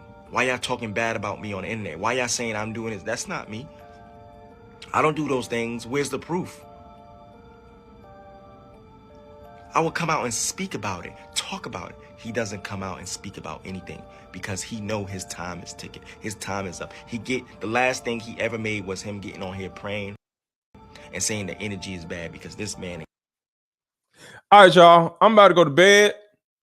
Thank y'all for hanging out with me up late with y'all. This was fun. And make sure to subscribe to my channel and hit the notification bell to all, because I'm going to be up tomorrow and we're going to look farther into this P. Diddy case. P. Diddy is now in a jail cell sleep, and he is going to wake up and possibly bond himself out. And what we're going to get is an unsealed RICO indictment, and we're going to find out who his co-conspirators were. That's going to be hella interesting. So subscribe to my channel and hit the notification bell and be ready for tomorrow.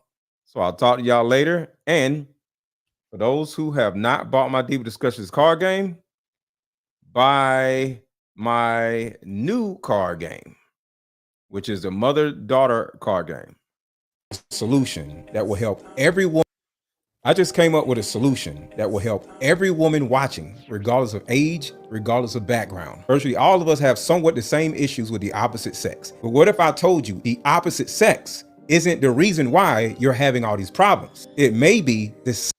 My fault, Bianca's Pizza. I appreciate you telling me that. Same sex. What am I talking about? And I'm talking to the ladies in particular. Your mother. See, in my 7 years of coaching women, the number one thing that I hear in my coaching sessions is her issue or tumultuous relationship with her mother. So what I've done is come out with a card game that will actually help mothers and daughters come back together. See, we can't expect women to just go out in the world and have these great, amazing relationships with men when she didn't have a great relationship with the person that birthed her. We have to get to the source of a woman's pain, her inadequacies, her insecurities, and heal that little girl inside of her before she goes out in the world as a woman. I call Like Mother, Like Daughter therapy in a box. It's 50 questions for the daughter to ask the mother, questions that you always wanted to ask, And it's also 50 questions for the mother to ask the daughter, because we can't get proper communication being one-sided. But when you're able to ask the questions that you always wanted to ask to your mother without her getting upset, without her pulling rank on you, and then she gets an opportunity to ask certain questions to you, the lines of communication are now open. When women are finally able to forgive their mother, forgive their father, forgive what happened to them, and most importantly, hear her mother's side of the story that she never divulged to you, relationships outside of the household would then blossom. Because for most women, there's a hurt little girl inside of her that never had an opportunity to be seen or heard. And I didn't just create this card game for you. I created this card game for all of us. Because when our women are at their best, we all are at our best. All of the resentment, the lack of being heard, but all that stops when you buy my new Like Mother, Like Daughter card game. Order it now. The link is under this video. Click the link and let's start healing.